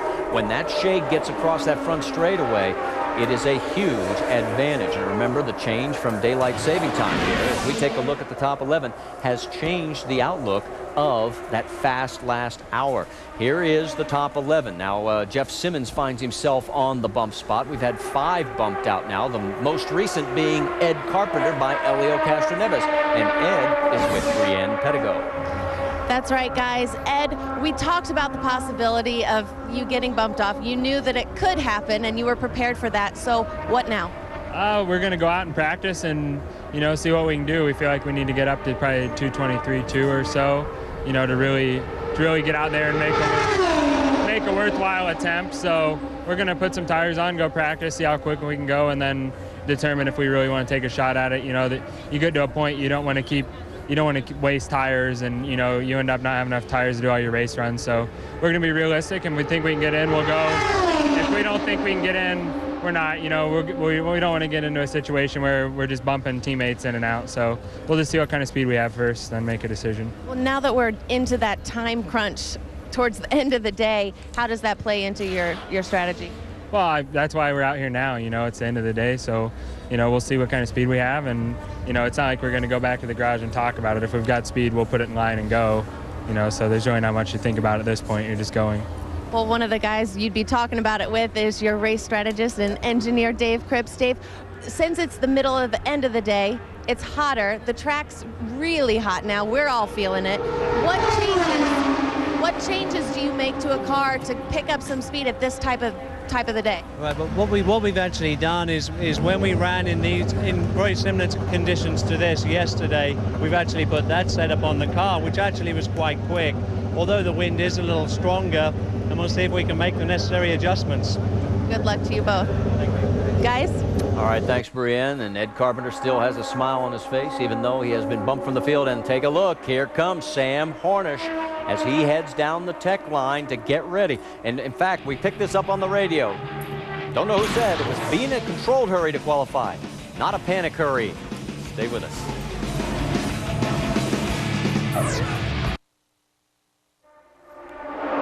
Back here at the Indianapolis Motor Speedway, no, this man is not being punished. There is a reason for this, Scott Goodyear. Well, they're actually going through the tech pad right now, and you have to measure everything about the car, including how far it is off the ground. So these guys are going to measure it from top to bottom and one end to the other. There's nothing to get away with in these cars. And obviously you keep Sam in the car because that's the way it's going to go out on the racetrack. Take a look at the top 11 that are currently qualified. We have already bumped a total of 5 who thought they might be in, but they're not right now. It leads off with Dario Franchitti all the way down to Jeff Simmons, and still all 5 Andretti Green cars are in the top 11. In fact, let's hear from Michael Andretti. Well, Michael certainly is keeping a close eye on those numbers that his teammates Tony Kanaan and Danica Patrick have put out during practice, but you're sitting 10th right now. What do you anticipate for the rest of your afternoon? God, I don't know. It's really nerve-wracking. I think it's a great format for the fans, but right now, for selfish reasons, I hate it. But you know, it's we're gonna sit and wait and get in line, and if we get bumped, we're gonna go out and give it another shot. How much can you learn from what Danica and Tony Kanaan are doing during their practice runs that translate to what you might be able to do for your car? Honestly, not much now. We're now to such a fine-tuning of the cars that everybody has their own thing, and so not much to learn from them. Yeah, a lot of nervous bodies and expressions around here, Marty, including that man, Michael Andretti. Well, and remember, he still has 2 attempts remaining, as do all the other members of Andretti Green Racing, because you get 3 attempts per car per day. So that's exactly what they're talking about as far as when do they go, because they want to give themselves enough time if they need that 3rd and final attempt. And Marty, it's important to point out here that if Michael Andretti is knocked out of the field, the time that he set today is not good for tomorrow. He's got to come back and start all over again and then set a time to be in the next group of 11, which actually is going to go on the 2nd qualifying day, being tomorrow on Sunday. And you know something, a lot of these teams, because we've just come from overseas in Japan and then also went on to Kansas, they want to give their guys days off because of all the long schedule that we've had so far. Well, we can tell you Brian Barnhart, the president of the Indy Racing League, has already had his conversation with Sam Hornish. The track is yellow, and we will be getting ready for Sam's first attempt to qualify. Remember, he was our pole sitter last year. In fact, he basically cruised all of last year throughout practice and qualifying, and then it came back of course, to win the race in dramatic style on the last lap. But it's a totally different story this year. It is a different story, Marty. The speeds are just a little bit different. We know last year he ran consistently 229, bumping 230, and now he's, you know, right now he's at 225.8 just a little while ago, like 3 or 4 laps in a row. So he had the speed in his very last practice session to grab this pole. That's what Team Penske's thinking about right now. But Rusty, it's important to know when they go out for practice, though, there's usually about 4 or 5 cars around the racetrack, and sometimes you get the benefit of just basically the air swirling around like it's in a pot, you know, because you got 4 or 5 cars going around the circuit, and it ends up you just get a bit of a tow, even though they can't really see the car in front of you too clearly. You might gain a half mile an hour, so you really don't know the true extent of your speed until you go by yourself. So is that the reason that Bobby Unser a long time ago told me he stood at the start-finish line? I know where you're going. He watched the coffee cup go by, and about, you know, a little bit later on, the same coffee cup came back by. So that big whirlwind just gets going when all the cars are out there. You know, maybe that's what we just saw Danica Patrick do. Because she just knocked out a 2:24.7, and then she came back and ran a 2:25.09. So I thought, wow, she's back in it. And you said, I think she got a little bit of a tow. Possibility. Well, there'll be no tow here for Sam Hornish. He pulls out onto the 2.5-mile oval here at Indianapolis in the first of 2 warm-up laps. And you know, I mentioned a little bit of a tow. I probably should clarify that for you stock car fans back watching. That's the same thing as a draft. You would see a Daytona or Talladega. You get behind a car and it really picks up your speed. Well, the Indy cars do the same thing. Yeah, and all the guys are watching in Darlington because they don't race till later tonight. Yeah, we've got a lot of buddies at Darlington sitting there in buses watching Indy 500 qualifying here today, and a big race tonight in Darlington. But today, big qualifying day here at Indianapolis. You know, last week I asked Sam's dad, I said, you know, is it different coming back to Indianapolis now that you have won? And he stopped for a second, he paused, he looked at me and he goes, you know something? Just the world of weight has been lifted off our shoulders because that's all we thought about. And remember, when Sam came here, he was super fast for so many times, but never won. Didn't seem to have the luck here. Remember what he said? Will Sam Hornish ever win this race? He's already won the championship a few times. And lo and behold, what does he do? The pole, and he goes off and wins. He always said, I have trouble finishing the race. I'm coming here. Last year is what he said. I'm coming with the attitude of finishing. If I'm there at the end, I have a chance to win, and that's exactly what happened. Here we go. He's coming down, taking the green flag. So now Sam Hornish on his first of 3 attempts today to gain the pole that he held here last year at Indy. Now his warm-up speed was just 2:22.5, and I got to think that might have have to have been somewhere around 2:23 if he's going to find himself in the 2:26 range. But we'll have to wait to see how this is going to turn out for him in the first. Obviously, by the tracker, he's doing a great job. Okay, we saw Helio Castroneves, and the same thing's happening on our lap tracker. It's harder for these guys to get through 3 and 4 than it was turns 1 and 2. And that's because the wind situation, you've got the wind behind you going down into turn 1, the car goes quicker, you've got the wind coming over the front of the car into 3, it slows the speed of the car down. But the difference this time is the lap tracker never dipped below that white line. So right now, 2:25.676. If that holds up, Sam Hornish takes the pole. And right now he's on track. He ran 2:25.8 like 3 laps in a row. So he's on track to grab this pole right now. That thing is making some serious horsepower down that back straightaway, guys. Look how it's up in the green, dipping a little bit right now. That means the tires are falling off. He is going below the line now, into the red. Well, I'm not liking what I'm seeing there. Something's not looking right at all. He must have a big change going on in that car. Coming by the stripe this time. Wait to see what it says. 2:23.576, so a big fall off. And right now, that would put him 3rd. And a big sigh of relief by the current pole sitter right now with Dario Franchitti, who you see on your right-hand side, and his wife Ashley Judd standing beside him looking on also. You know, you stand there and you watch this. We've all done it up and down pit road right now. Your stomach is in knots, guys. You just feel sick. So Scott, what is that? The car must have had a big wiggle somewhere in order to lose 2 miles per hour in just one corner. I think what ended up happening is that the car was probably on knife edge for the very first lap, and once the tires get that best of the tire worn off of it, what ends up happening is that the car starts to slide. Once the tires get warm, the track is obviously heating things up because the tires are going around so quickly here. Let's watch this. He's still in the red, guys. He's gaining up just a little bit. The 3rd lap, 2:25.879. That would put him in the 2nd spot. Dario Franchitti holding his breath again. And look at the lap tracker. Again, down the back straightaway. He's back into the green. Can he hold it through turns 3 and 4? Okay, to answer your question, what happened, Rusty, is now he's probably making some of those adjustments inside the cockpit, changing some weight around on the car, and also working with his roll bar adjustments for both the front and the rear anti-sway bars. This is going to be close. According to lap tracker, he's not going to do it. It looks like he's going to fall just short. Here comes lap 4, 2:25.465. the 4-lap average, 225.145, and literally by 5/100ths of a mile an hour, he's in second place. Well, I just can't wait to talk to Roger Penske and talk to Sam Hornish and find out what in the world went wrong in lap 2, because he went from 225.67 to 223.57. So you're talking a big wiggle. Something happened coming off of turn 2, going down that back straightaway. You never know. I mean, he could maybe had a situation where the car was on the rev limiter, went up a gear. There we go. Actually, we're starting to see something we didn't see before. Here we go. Just up towards the wall, maybe scrubbed off a little bit of speed there, but you never know until you actually get it from the horse's mouth. Take another look at it. Now that's a high line for sure. You want to be down by the white line and just so close, but only Sam can keep his foot in the gas, guys, and go whipping past that wall at 228 miles an hour. But Scott, we couldn't hear the throttle. We didn't know what the throttle trace right there was on him, and he got so close to that wall. I know when you're going on that wall in the stock car and that baby's coming at you, man, you're feathering that throttle. So he could have been on that throttle and explained how much he lost on that back straightaway. That was probably what cost him the pole right there. Well, let's point this out, that with his run moving him into the number 2 spot, Helio Castroneves gets moved over to number 3. The man who gets bumped out is Jeff Simmons, and that means Michael Andretti is now in the number 11 position. He is next to go if someone can punch their way in. We're going to be right back. You're watching ESPN on ABC.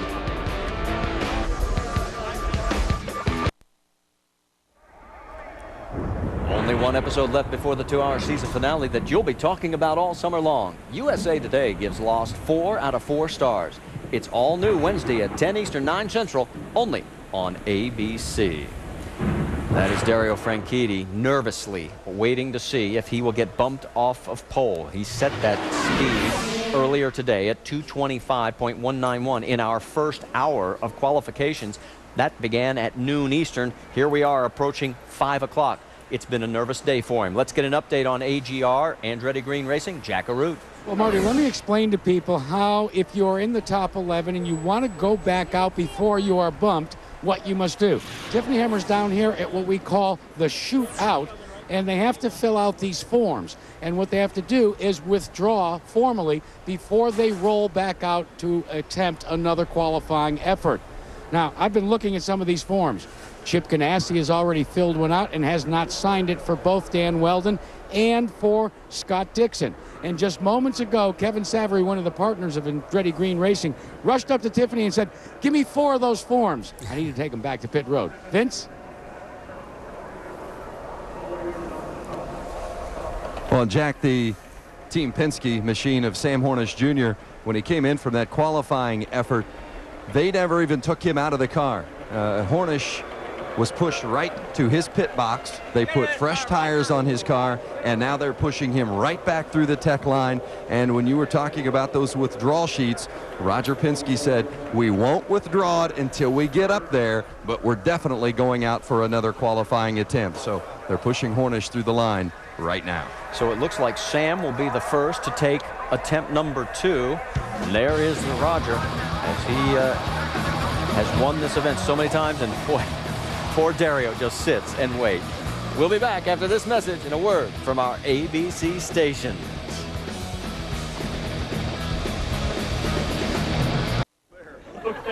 Back here at Indianapolis, Roger Penske getting ready to withdraw Sam Hornish's car. The forms right there off to the right. Let's take a look at our GoDaddy.com Indy trivia question right now. Who finished last in his first Indy 500 and first in his last Indy 500? Anybody want to take a stab up here? I don't have a clue, but I do know one thing. Roger Penske's down there going, "Hey, let me get this thing signed real quick," because he said, "I got to get all the way back down to pit road with that green flag to wave them on." Well, and so there's a lot of technicality going on down here. This is all part of the new procedure they're doing. It's quite exciting, but it's funny. It's pretty cool watching Roger get so animated on this, because what's he got? 1 attempt left? I don't know, but I'm going to answer the question. 2 attempt left. Okay. I'm going to say Bobby Unser. Bobby Unser? Bobby Unser. All right, Jack, bring us up to date on what's going on down there. Well, Rusty was very observant. Roger Penske rushed down here. He had his pen out. He wanted to fill out the form from Tiffany Hammer. And Brian Barnhart had to run up and say, "Roger, you don't have to sign anything until I wave the car out." Roger thought about it for a minute, and he thanked Brian and said, good idea. Yeah, then he thought about, okay, I'm going to wave the car out, then sign it, but then I got to fly all the way back down into pit road with that green flag, right, Marty? Well, yeah, but they've got a golf cart, Rusty, and it's one of those Penske-ized golf carts that goes Mach 2. Well, it's got to go backwards down pit road at Mach 2, and it better do it.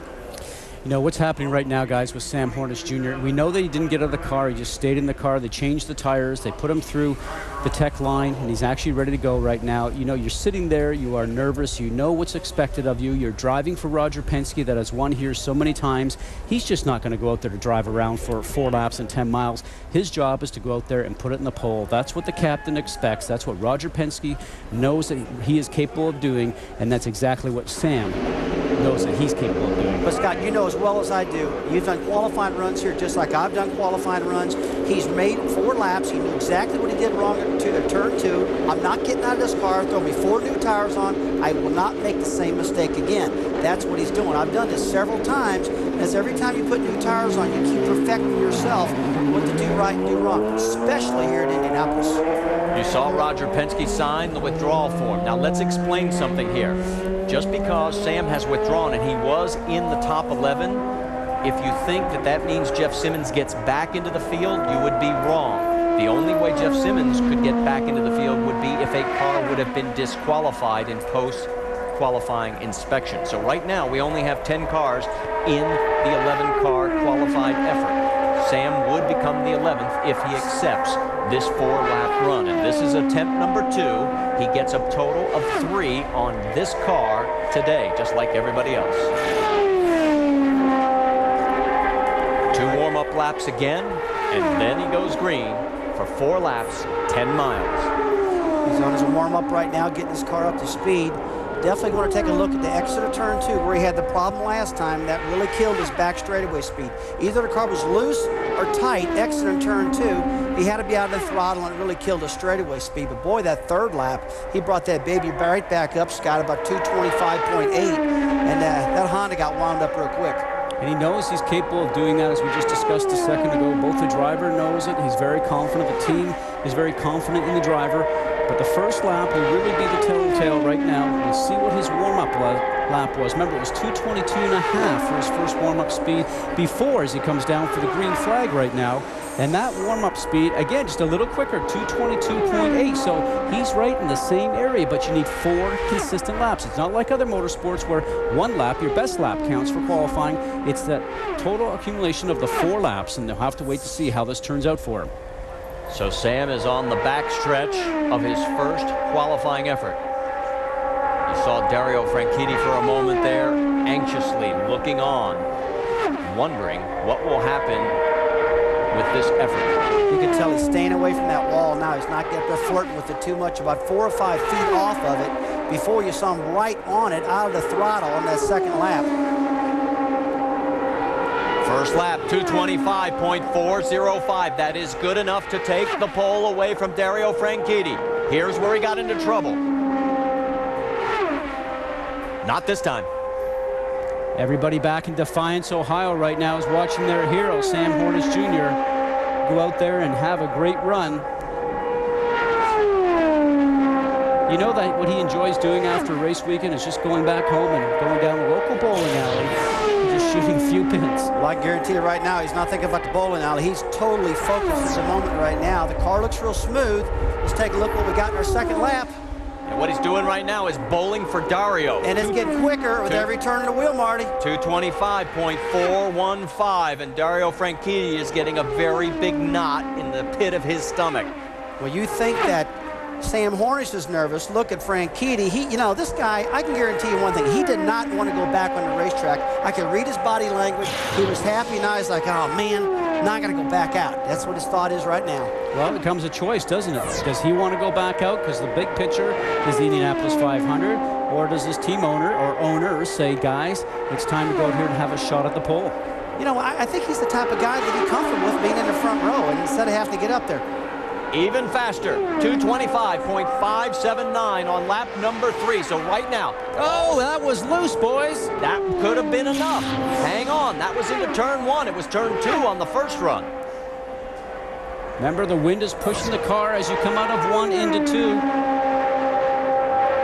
One mistake last time really cost him. It looked like one little mistake, wobble going into turn one, loose on entry into one, might have cost him again. We'll just have to wait and see. Into turn 4 for the final time. Sam Hornish Jr., last year's pole sitter, his second attempt of 3. The checkered flag is out. We'll wait for the numbers. And 224.043, it was enough to cost him. It dropped him back down into second place, exactly where he was before. Look at Dario. I'm in disbelief. What happened I can't believe it. I can't believe it. It's my day. I woke up on the right side of the bed, Dario's thinking. I'll tell you, he lost it the first attempt off of turn 2, and I'll be a son of a gun if he doesn't get everything right. And then he has a problem on the entry, just like you said, Scott Goodyear. You get that tailwind, it gets you loose on the entry. Exactly what happened to knife edge. You drive these things on the knife edge to get them going around here fast. And that's what I hope everybody at home understands. You realize just one small bobble was all it meant between being on pole and being second. Let's take a look at this. Let's take a look. Just enough to make the car wiggle on the back end. That's what we call the car is loose. Now, the car has that reaction because he was not happy with the car on the entrance to the turn. There's Michael Andretti, one of the co-owners from the team, just going, I can't believe it. We just saw just a little bit of smoke come off of that right rear tire, Hornish, in turn 1, running about 233 on entry going into turn 1. Right rear tire had a little haze of smoke coming off it. He had to burp the throttle right there, and it killed him right there, guys.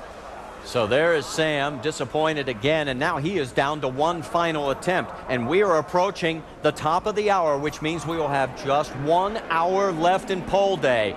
Can Dario Franchitti hold on for one more hour, or will someone pull it out as the sun continues to set here at Indy? There's your top 11. You're watching ESPN on ABC.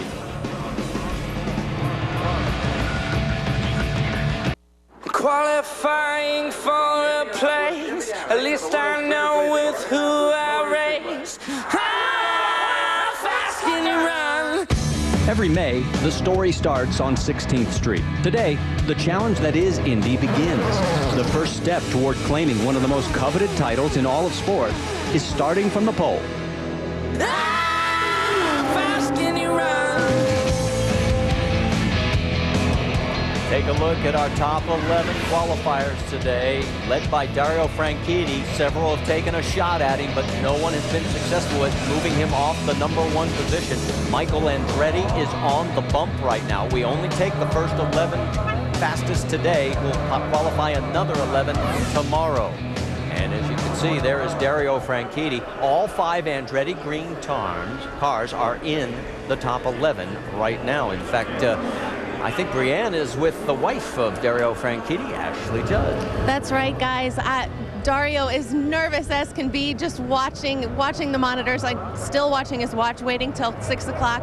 And Ashley Judd, who we all know is the wife of Dario Franchitti and also his good luck charm, I think.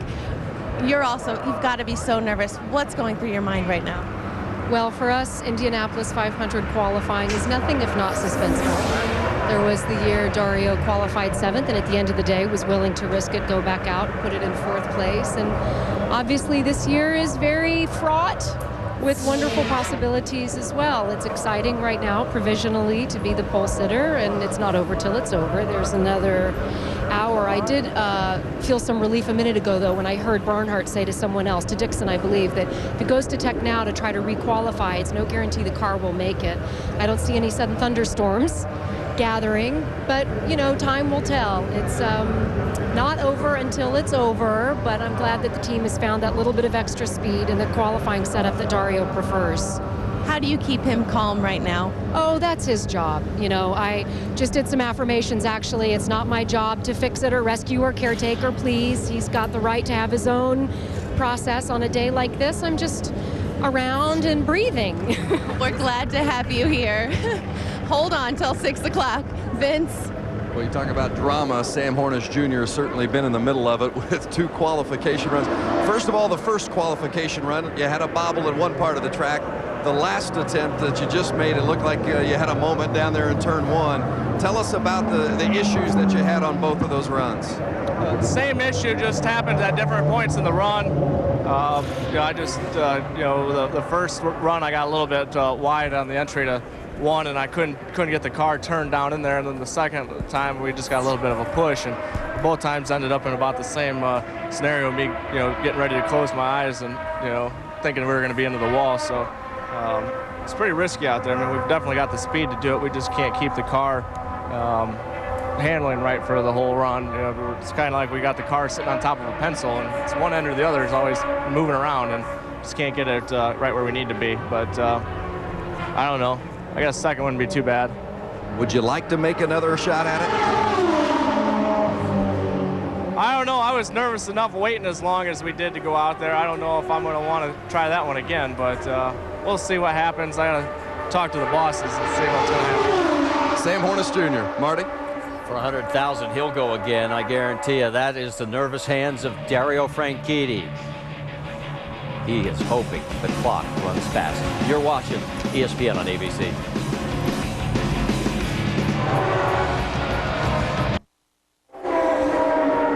Back here at pole day at the Indianapolis Motor Speedway, practice is now going on the track as no one has presented for qualifying run.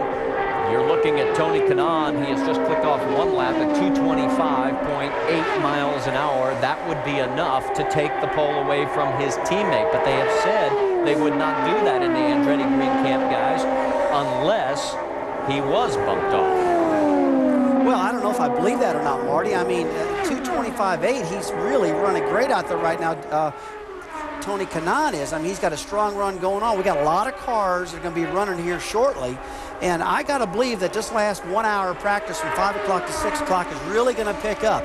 I mean, let's think about it. Kanaan's out there running 225.8 right now. That's faster than anybody that's on the front row right now. So I got to believe, man, I'd try it. I don't know if I'm believing what Tony said about Franchitti. But Scott, that we've seen in the past, Andretti Green Racing, this is a tight-knit group. Michael wants everybody to get along. And do you agree with Well, him? I agree with what you're saying, Marty, but Rusty, you're a driver also. There's $100,000 on the line here, guys, something. So you might turn around and get a little bit greedy and say to your teammate, if you bumped him off, I'm sorry, but I'm going to buy you dinner because I just knocked you off the pole. So I'm not sure what's going to go on here, but these guys got to be looking at this situation. I'm not quite sure that speed will end up holding. It's going to get colder here now. I say colder, cool off just a little bit. There's no doubt there's more speed out there. Is anybody going to make another attempt? We saw Sam Hornish. He looked drained. Does he have it in him? We don't really know, but we have not seen anything recently from Target Chip Ganassi. Let's wait to see if those guys are going to come out. Well, you mentioned they both have 2 attempts left, and so does Elio Castroneves. I mean, that's another bullet waiting to be fired. Absolutely. Elio Castroneves is one we need to take a look at. Now, here's a guy that's not scared of nothing. He went out last time. He said he was, ooh, man, was I loose, he said. And they're going to go back and work on that car, too. Hey, one big team we haven't heard anything lately. We're talking about Chip Ganassi's team, the 9 car and the 10 car, Weldon and Dixon. Those guys want that pole really, really bad. We talked about them in this show beginning a lot, and I got to feel that we're going to have her hear from those guys before the day's over. Well, let's give you an idea of what is happening with the sun as you can take a look. There is turn 1. It is completely shaded now, and notice that the shadows are creeping over into the beginning of the track there, and it continues to set along the front straightaway. Jack Root, as we look at Dario Franchitti, what is the news coming out of Elio Castroneves' camp? Well, let me give you Elio Castroneves and his stablemates on the Target Chip Ganassi team. I talked to Chip Ganassi, and Chip said, unless we can find more speed, it doesn't pay for us to do anything at this point in time. And then I asked for an update with Tim Cindric on the condition of Elio Castroneves and would they go out again. And kind of cryptically, Cindric said, Jack, it's like one of those really good ABC series, like Lost. He says, just stay tuned. Well, at least he got the right network. That's right. Well, they've got both the Penske cars in the front row at the moment. That's good for the picture. That'll look real nice and pretty if they can keep herself there. And I know that's what Roger wants to pole, but I know him too. He likes to be on the front row. And if he can stay in the front row, what do you think, Scott? Is that good enough? Rusty, I've been on the front row before. I was third. They didn't pay anything. They only pay $100,000 for pole. They don't pay anything for second or third. That's $100,000 for the pole, isn't it? Guys, I got to tell you, I've got this feeling, what we've seen so far today, the number of cars taking attempts, I think all 3 of those speeds are going to be dumped before this is over. I think we're going to see everybody going faster. And there is Dan Weldon right now, 226 through the corner. Jack, you've got a little bit more from down there? Yeah, I think you're absolutely right, Mark. We're going to see a lot. In fact, I know now for certain that Elio Castroneves will be most likely as I contradict myself, trying to make another attempt. Why? Because the crew is hard at work changing the entire gear cluster. They're going to go with a little different setup and see if they can squeeze a little speed. And also, as you know, Scott, by being able to go between 5th and 6th gear, maybe add just a tiny, teeny bit of stability. Well, it's interesting, as you mentioned, that gear cluster, Jack, because they're changing probably 5th and 6th gears. As I looked up and looked at the windsock, it looks like the wind is starting to pick up just a little bit going down the front stretch. That means the cars will go faster down into turn 1, a little slower going into turn 3. As we see the 9 target chip Ganassi car of Scott Dixon out in the track doing some practice laps, but the increased wind certainly picks your speed up in one straightaway, slows it on the other, but actually makes the car handle different on both ends of the racetrack. And we've already seen it with Sam Hornish Jr. It makes for a tough thing to do, guys. Guys, I can tell you, we're watching Scott Dixon, but Dan Weldon has just turned a lap at 225.9 miles an hour. That would be enough to take the pole. There's a good look at the flags, and the wind is coming from the north to the south. And there you see Michael Andretti on the left, Dario Franchitti, our current pole sitter, and the clock continues to run as it is about 12 after the hour of 5 Eastern time. So we have to the top of the hour at 6, and there's Helio Castroneves. Is he getting ready to make another attempt? We'll be back after this word from your ABC station.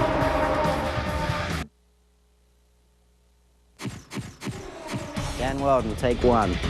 Action. Everybody knows I'm obsessive compulsive. So I always get in the car from the non-gear stick side. That's my first. 2 is I always kind of pat it just in front of like the area that I sit. And I do that 3 times. And then once I'm in the car, I always do my left clutch strap up first. And that's about it. There is another one, but I can't tell you because it's gross. Well, we've heard from folks that have been in his house that everything has to be in its place there as well. So Dan Weldon, the 2005 winner here, and of course the points leader coming in. You know, I always find it interesting. We come to the month of May, and it's like the points championship gets put on the back shelf because it takes second place to what's going on. Everything is focused on winning this race. I think you're absolutely right. Nobody talks about the points. You're not worried about winning or finishing second for points reasons. You're actually just winning the race because it's the Indianapolis 500. But right now the race is going on. The quest for speed is certainly for today's $100,000 paycheck that goes along with sitting on pole and the prestige that happens with that. The front row tomorrow morning will meet here down on the Yard of Bricks and take the front row picture, which is actually a neat thing to do. I've had the opportunity to do that, and you really do feel like you're on top of the world up until race time. But as much as this is neat, as much as this is special, as soon as the green flag drops, then it just all goes away because then it becomes race time. It kind of reminds me going into the Daytona 500. You know, it's all brand new points. Everything feels great. You feel like you're on top of the world. You're just feeling like the man until you get to the race, and then you got to get in the race, and then you got to race the race. And talk about racing out there. While we were way on break a little while ago, Tony Kanaan just ran 2:26.80, so there's some speed in that 11 car. And Dixon in the 9 car ran 2:25.90. Did they get a little bit of a draft? Who knows, but they did post the numbers. And that's what I was just going to say. That's a little bit of a lost leader because what ends up happening, you go out there and the car feels wonderful. You end up getting up in the RPMs and everything works wonderful. As far as the speed down the straight is concerned, as we see the number 3 Team Penske machine of Helio Castroneves head back out on the racetrack for practice, but it's a whole different world when you got to go out there and do the 4 laps by yourself. So while Helio goes out onto the track to practice some more, there is Tony Kanaan. You heard Rusty talk about his great lap. Jack, what's the plan from AGR? Still, they have all 5 of their cars in the top 11. Absolutely, and the one that's sitting on the pin, the strategist for that team for Dario Franchitti, of course, is John Anderson. Just had a nice chat with John, and I said, what will you do should you be bumped from the pole position? Would Dario consider removing his entry and going back into the chute and trying again? And John said quite candidly and honestly, instead of doing that, I think we would take a shot by putting Tony Kanaan in the box. So, Rusty, you were very observant with what you saw vis-a-vis the speeds that Kanaan started to eke out of that 7-11 car. Well, you know, early before we started the broadcast, we talked to Roger Penske. Roger said the guy who's been the fastest, pretty consistent for the last 2 days, has been Tony Kanaan. He actually picked Kanaan for the pole, so we'll see what happens. I've never been to a situation, guys, before where I've seen so much drama unfolding in qualifying. I'm used to rolling all 50 cars or 43, whatever attempts for a race. Qualifying, it's done, and you go back home. But here, this has been incredible drama throughout the day. It keeps changing. And as we open these practice sessions up, guys, we're seeing these big numbers, these 225 4s and 8s, Marty. The flags are starting to pick up, Scott, and that doesn't bode well for certain people. Well, and if your car's not working well and you don't have it pinned down to the ground, it certainly can be problems. And we've seen before how much you have to drive these cars over the limit to try to get the speeds that these guys do for the 4 laps. We saw that with Sam Hornish Jr. You can't have a perfect car in all 4 turns here. Yes, it looks the same on both ends, turns 1 and 2 and turns 3 and 4, but there's the windsock right now. It's just starting to pick up. It's starting to gust. It's the strongest I've seen it all day long. Whoever goes out knows that situation, and I'll tell you, your stomach is right feeling like a big, huge pit when you go into turn 1 in that situation. And we should point out we are under yellow for a track inspection, so they want to just check everything out. Nobody had any problems. I want to bring you in. You're the pilot amongst all 3 of us here, Rusty. When that sock is straight out, if I remember correctly, it means it's about a 15-mile-an-hour wind. Yeah, we've seen some pretty strong winds right here. John Lewis with the IRL just reported to us earlier today, Scott, that early, probably about 30 minutes ago, gust of 15 miles per hour. You can see the sock sticking pretty straight out right now. A lot of wind out there, and it's definitely going to affect the way these guys handle, definitely how they get in the corners. Notice the shadows continue to creep over the front straightaway, entering into turn number 1. And as you can also see, it's now starting to creep over the entire front stretch. And we still have 40 minutes remaining. I think the frenzy is going to start here in about the next 10 minutes. You know, the question I have right now is that Hey, guys, let me interrupt you. The frenzy is beginning. All of a sudden, Scott Dixon is starting to pull into the chute, and this has started kind of a chain reaction. Everybody's grabbing their stuff. Stay tuned, because it's going to get crazy in the next 5 minutes down here. And this is what we were used to seeing under the old system, only on bump day, where guys would sort of hover, waiting for that last possible moment. And then when somebody would blink, everybody would start diving because you didn't want to get locked out when the gun went off. And the nice thing about this system that we have now, that's going to happen today as we're seeing. It's going to happen again tomorrow when we put another 11 in. It's going to happen on the 3rd day of qualifying when we fill the field for 33. But as a driver, what you're looking for right now is you just want to get in the field today so you can relax tonight and not worry about it and think about the race from here forward. All those people that have been bumped today, they've got to come back tomorrow and do it all over again. Now, Jack, from what you're seeing down in the pit lane right now, you got Dixon pulling up in the line right now. Who else do you see back there that's a potential to start getting Rusty, in the line? here's what's interesting. Right now, you don't see a lot of cars, but what you're seeing are a lot of strategists, a lot of crew chiefs that are actually trying to get a position at the front of the grid where they can start to do like you would do in football, you know, in basketball, when you have a pick. And you know, the forward is trying to go for the basket, and you can hear the horns honking. This is what I remember when I started coming here and covering things for ABC Sports back in 1984. This is the essence of Indy Pole Day, and let me tell you, it's back. And it looks like Jeff Simmons is pulled into line, but now Scott Remke has said, hold on. Scott, why aren't you going to put him back? Oh, I am. I'm just waiting to see. It's a nice day here. Want to do something nice for the fans. Master of the understatement, fellas. 1984. You that old, Jack?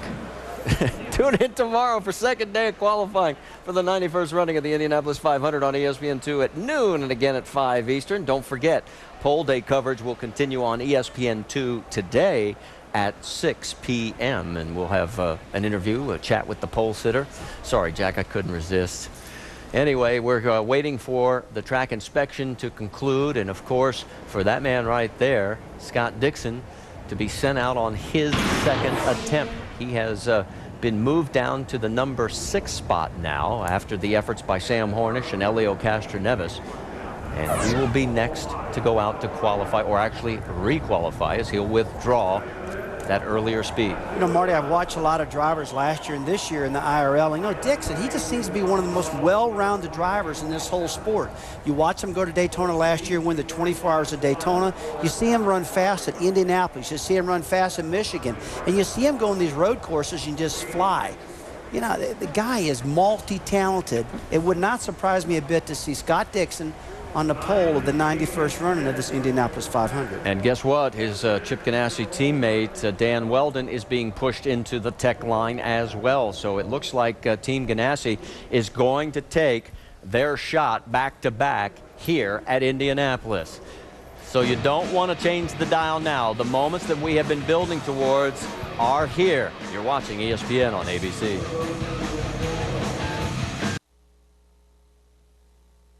Dan Weldon. Scott Dixon. Emberton, England. Auckland, New Zealand. Team Target. Chip Ganassi Racing.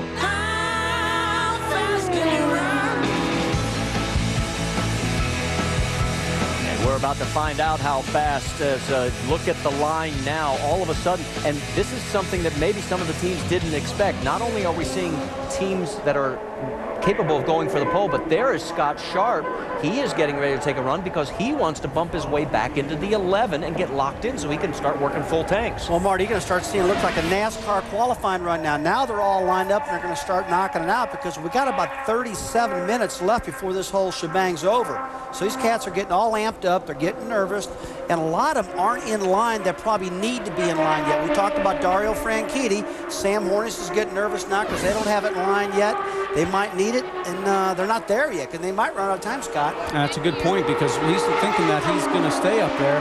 But if that line continues, as you mentioned, he just may not make it through tech and get on track before the 6 o'clock gun goes off to signal the end of qualifying for today. So here we go with Scott Dixon. He is on his warm-up laps. You get 2. This is his second qualifying attempt today. They have withdrawn their earlier time, which currently had them 6th on the grid. So now they're going to have to re-qualify, and he's got the speed from based on what we saw just a few moments ago when they were practicing at well over 225. Yeah, we saw, what was it, 226.82. We don't know if we got a little bit of draft with that or not, but the car definitely got to. He's taking the green. We'll see what happens here. So now the knot returns in the stomach of Dario Franchitti.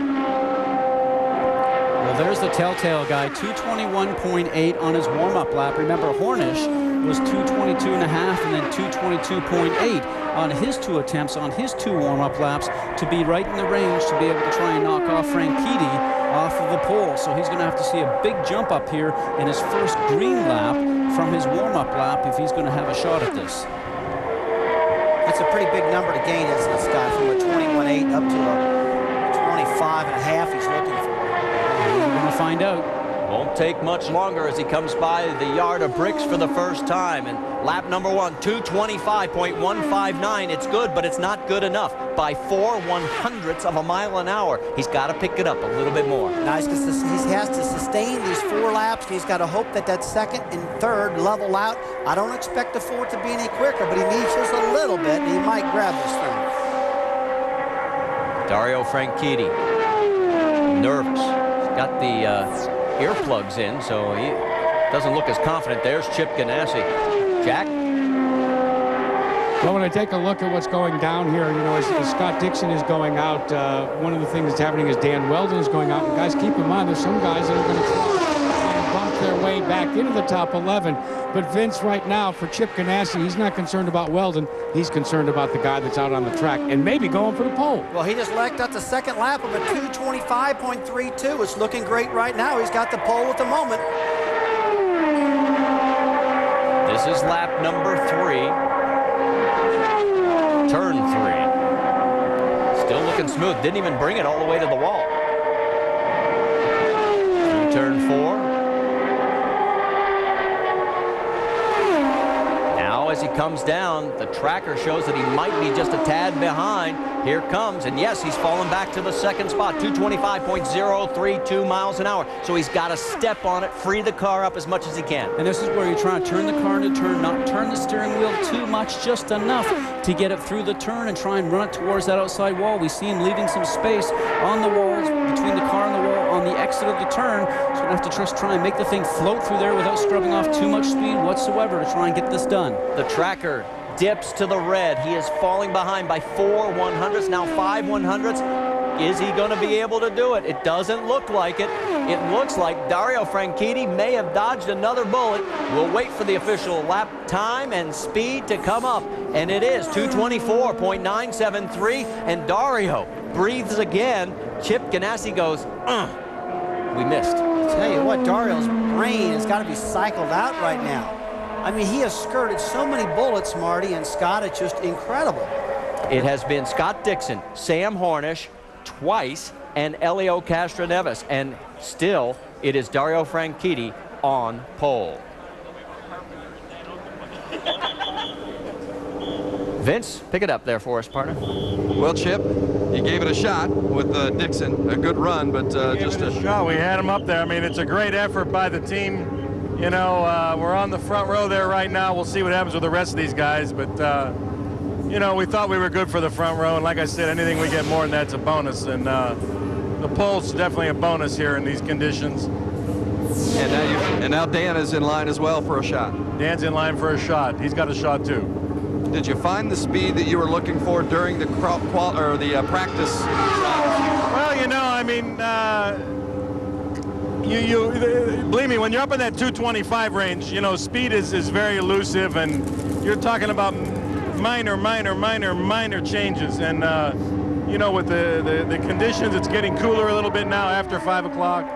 And I think there's still yet some fireworks to come. If indeed you could put Dixon back in line and get him up through in time, would you consider that? Certainly, but the line's gotten awful long all of a sudden. There you go, guys. Well, and he may be masking it, but he is thoroughly disappointed right now. He wants that pole, and he doesn't care which one of his drivers has it, but he wants it. All right, now this is Scott Sharp. He has just taken the green flag. He is trying to bump his way into the field. He's got to run quicker than 2:22.789. That's the 4-lap average for Michael Andretti, who is our 11th and final qualified car as of this moment. And his warm-up lap was 2:19.997, so right around 2:20. Possibility of finding 2.5, 3 miles an hour on your next green flag lap, as we call it, on lap 1. So this will be interesting to see. If he does get it, he's got to run consistent, as you always say, Rusty, because it is the 4-lap average here. Now the car is sparking just a little bit. Tire pressures are starting to come up, and we'll see if he can keep his foot flat on the gas and see what he does here. Scott Sharp comes by his first lap, 2:22.807. That is good enough to put him into the top 11 and bump out Michael Andretti. That's a pretty decent first lap for Scott Sharp, but now he's got to hold with the second, third, and fourth lap, or else that's not going to be a good enough average to get Andretti bumped at the moment. They're awful close, but Andretti ran 2:22.78 compared to Scott's 2:22.80. Awful close. Coming through turn 4 this time, Scott Sharp, who sat on pole here back in 2001. Realistic enough to know that he does not have a car capable of the pole, but he wants to get qualified here on the first day into the top 11. And lap number 2, 2:22.983.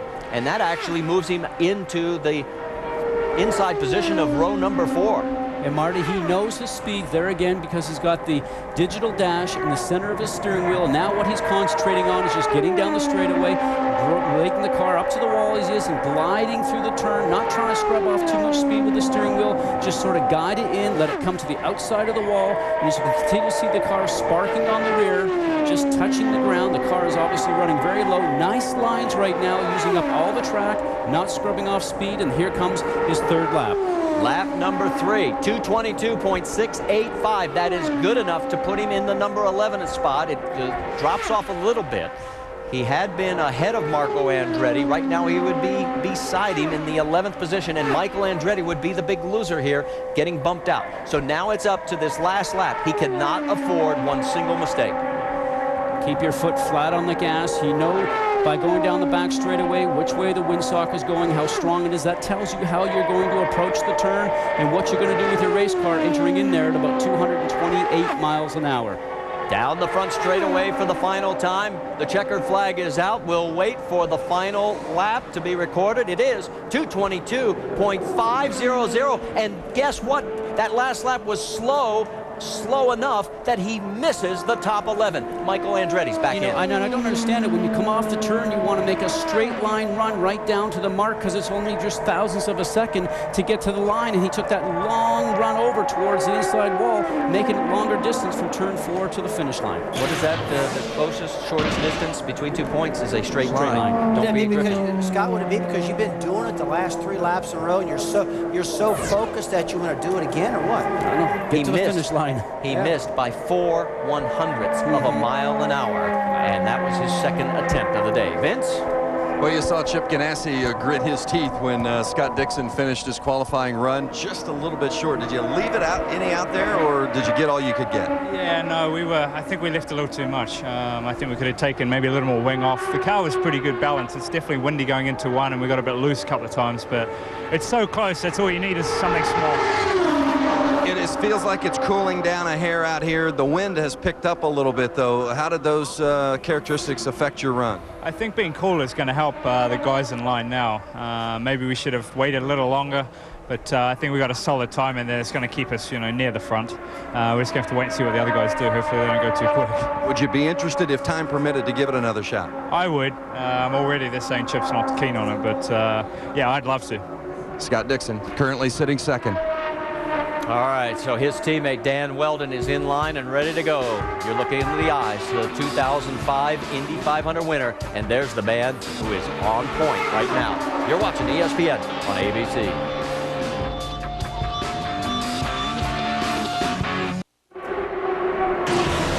Indianapolis 500 Pole Day. Telecast presented by GoDaddy.com, world's #1.com provider. Make your name with us. Prudential. Let Prudential be your rock for retirement. And the Home Depot. You can do it.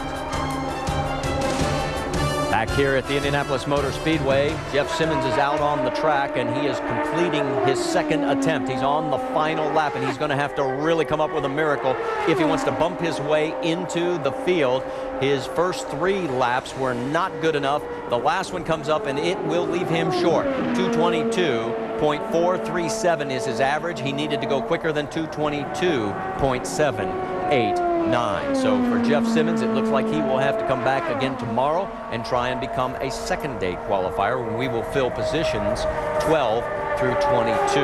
Right now, the drama continues to build as far as who is going to be on pole. It has been, since early today, the 27 Andretti Green Machine of Dario Franchitti. Right alongside him is Target Chip Ganassi Racing's Scott Dixon, and then it is Team Penske with Sam Hornish. So 3 different teams represented on the front row right now. What's going on as far as strategy for Michael Andretti, Jack Arute? Well, Marty, you can see he is on the bubble with that 222.7, and Dan Weldon has just fired his Target Chip Ganassi car to go out and try and attempt to requalify. I just talked to Michael. They have already gone through tech. In fact, they are the next car in line after Weldon and Ed Carpenter. And he feels that the biggest fear he has is the number 20, the Lowe's Hitachi Power Tool Special. Michael told me, he said, I think I'm going to get bumped, but we have found some additional speed. He's set, ready to go, as are some others. Let me give you the rest of the AGR scenario. Should Dario Franchitti be taken or bumped off the pole, they will not put Franchitti back in line. The first to be tapped to go back in line will be Tony Kanaan, and the second will be Danica Patrick.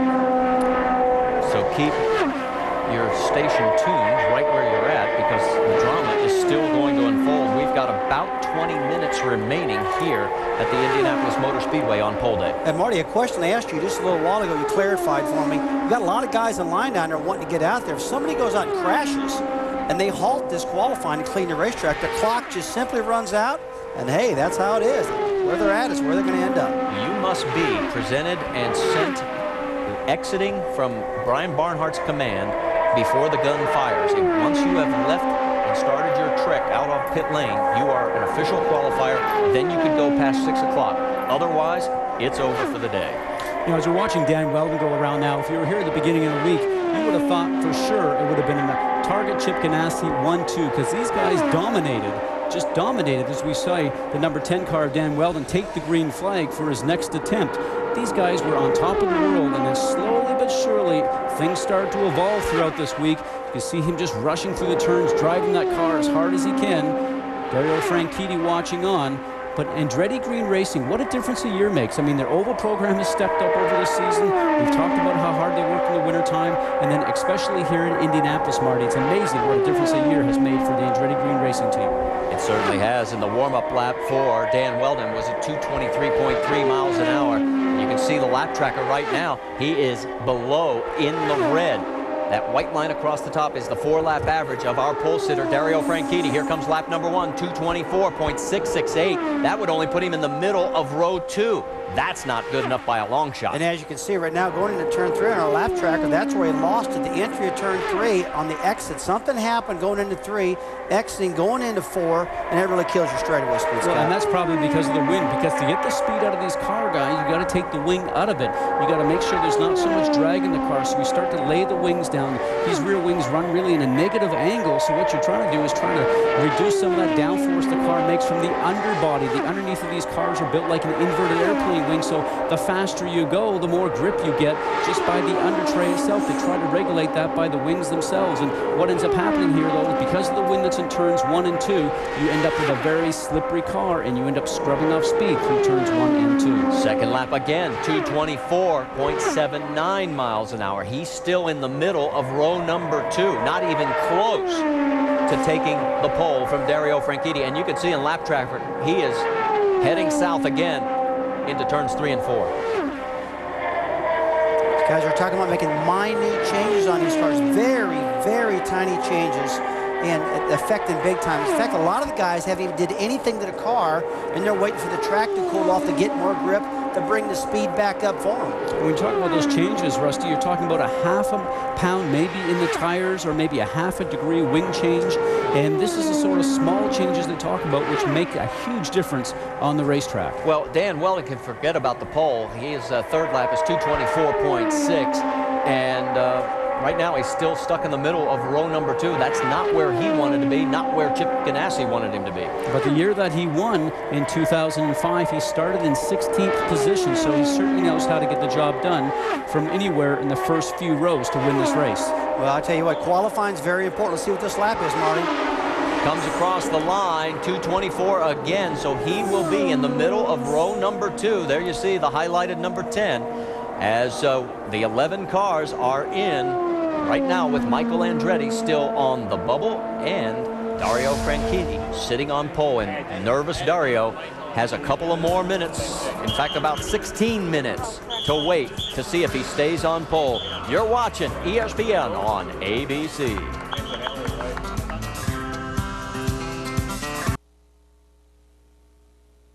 Qualifying for a place, at least I know with who I race. How fast can you run? And right now, no one has been able to run faster than Dario Franchitti did earlier today in our first hour on the air. We started at 12 noon. We're approaching 6 o'clock, and the number 27 sits atop the pylon, and there's Dario nervously waiting. Now, on the track right now is Ed Carpenter. Carpenter is not a threat for the pole, but he is a threat to bump Michael Andretti. In fact, Andretti is in line next, just in case he does get bumped by Ed Carpenter. Ed's first lap was 2:22.491. That is short of what he needs to get past Michael. He has to average 2:22.789. Here comes lap number 2.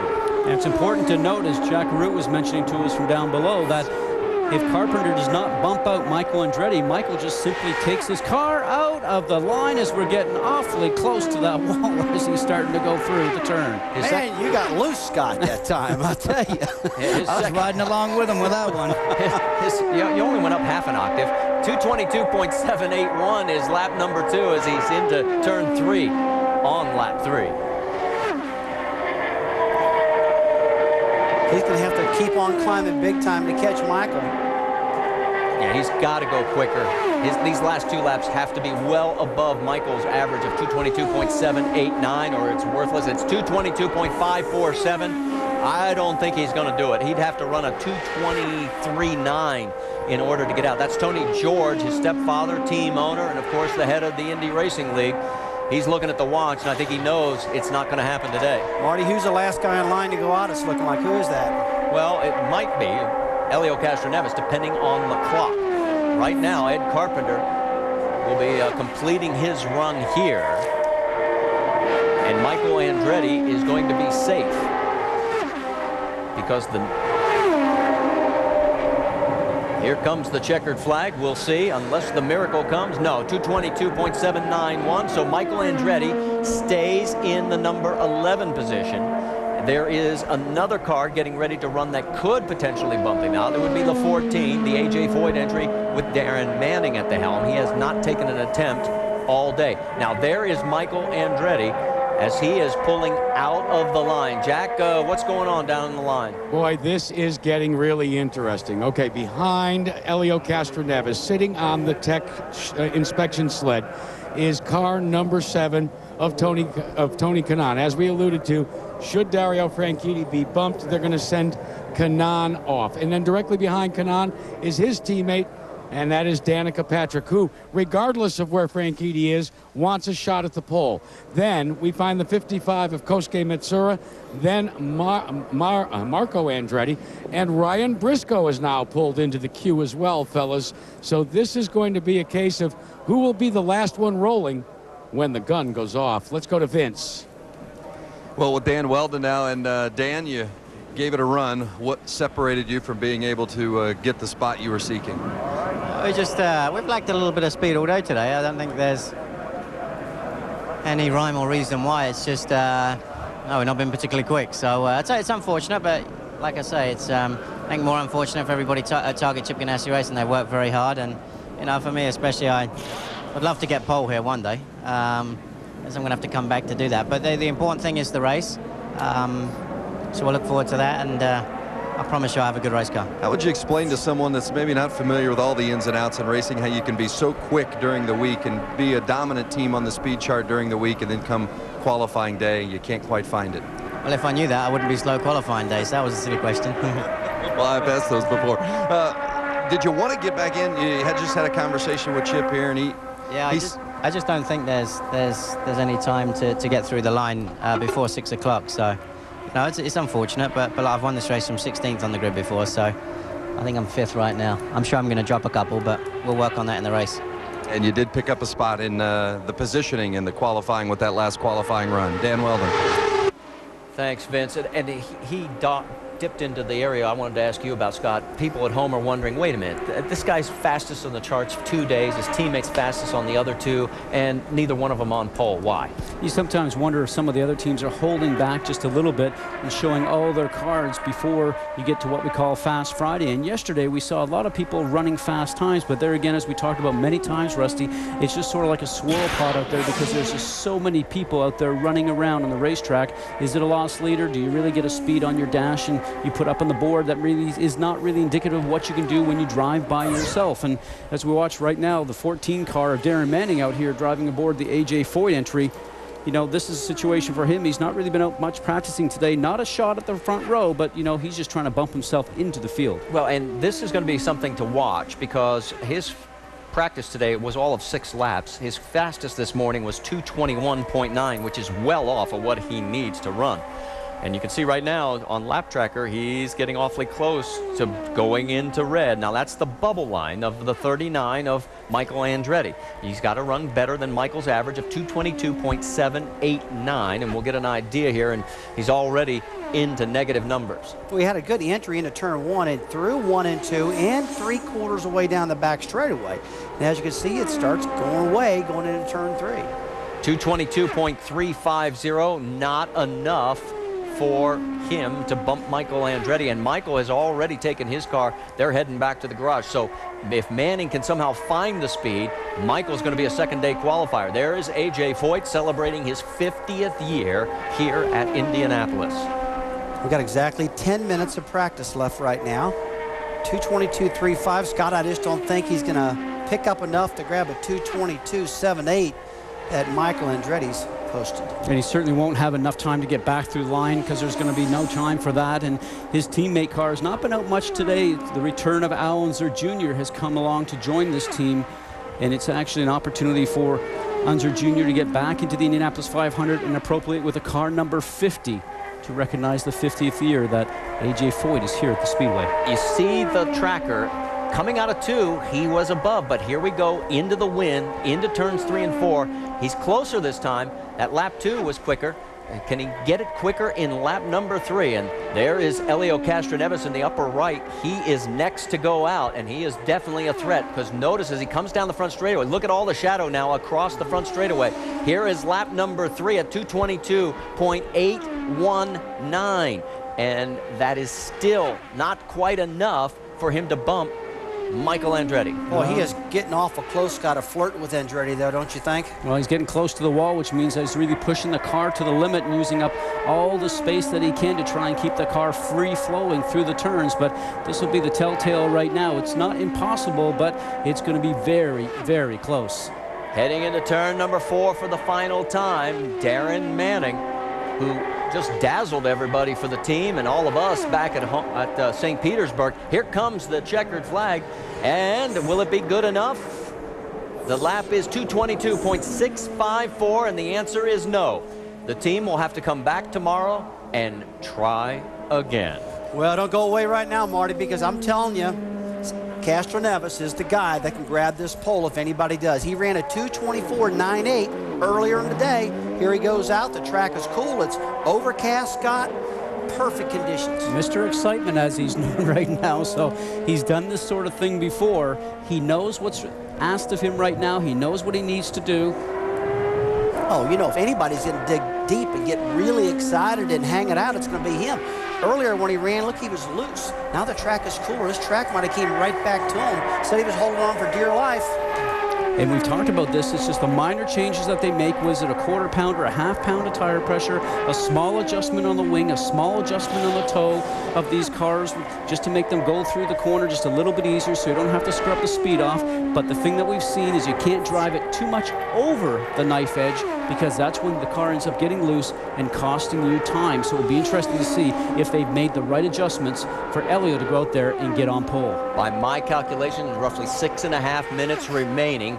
It's time enough for both Helio and for Tony Kanaan, who's next in line, to get out onto the racetrack. Helio on the second warm-up lap. He'll get the green flag this time by. Remember, what he is trying to beat is the 4-lap average of Dario Franchitti's 2:25.191.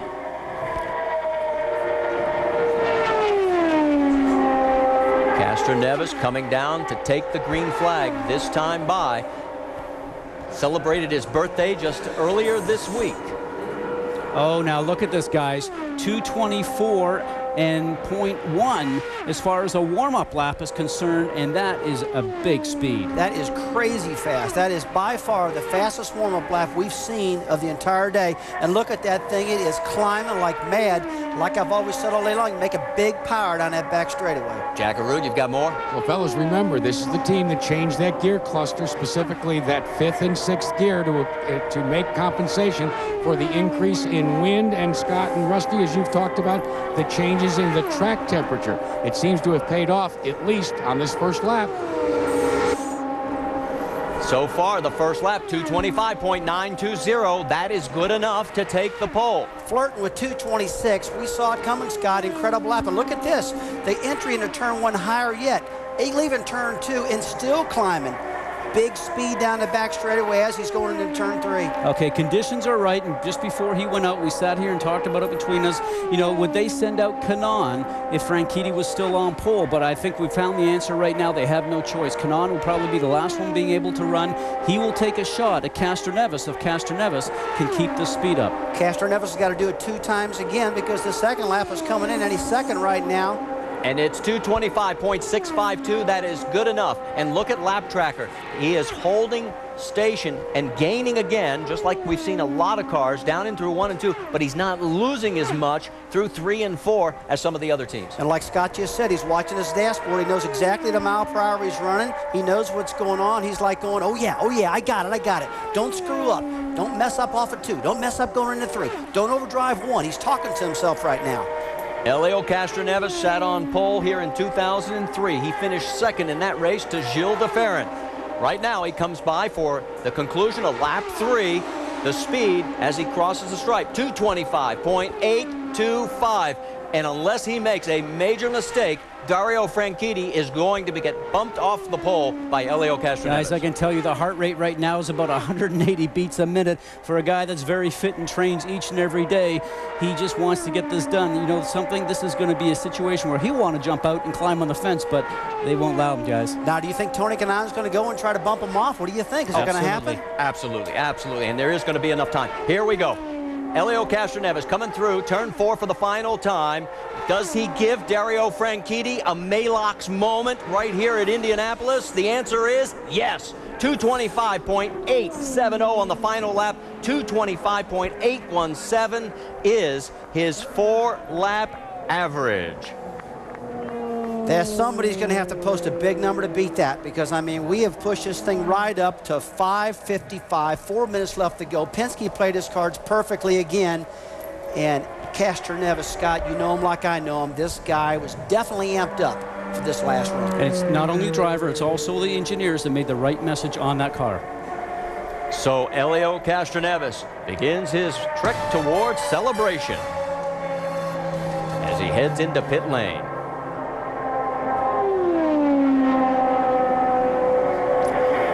And as Helio makes his way on the warm-up lane, we can tell you that one more car, the next car to go, will be the 11 of Tony Kanaan, and may probably be, by my calculations, the last chance for anyone to get out, unless something would happen to Tony here early and he would just pull in. He's on his warm-up laps. Remember, he gets 2, and then it's the 4 laps for the pole. A little wiggle that time, Marty, coming out of the turn with the back end of the car for Tony Kanaan. He can't afford to make any wiggles whatsoever in order to beat 225.81, which Helio Castroneves just laid down. And I did say Helio, I did say Helio. He doesn't like that, does he? Yeah, we went through that last year with you and him. See, my name's not Helio, it's not Helio, it's Helio. It's not hello either. Let's talk about Tony Kanaan as he takes the green flag here at Indianapolis. And the most important part, 224.974 on the warm-up lap, faster than what Castroneves did on his warm-up lap. So this is going to be very close, and this is going to be good, guys. Oh, my gosh. I never thought I'd see higher than a 224.0 in a warm-up lap, and we're almost flirting with 225. The drama's not over at all. But watch lap tracker. He's getting awfully close to Helio's line there. You've got to be in the green, and it's turning red as he's about 300ths behind coming out of turn 4. Now, Marty, Helio is on the right-hand side of your screen, just sitting in the car right now. You put your gloves up to your eyes, take away the tears that are coming because you don't know what's happening. He's listening on the radio from the team, and they're telling him what kind of speeds Kanaan is doing, and he's listening to the crowd because the crowd just roared because they can start to see his speed. 225.882. That would be good enough if he can hold on. There's the gun in the upper right-hand corner. So it looks like Tony Kanaan will be the last qualifier here on pole day. Lap tracker's leveling out a little bit.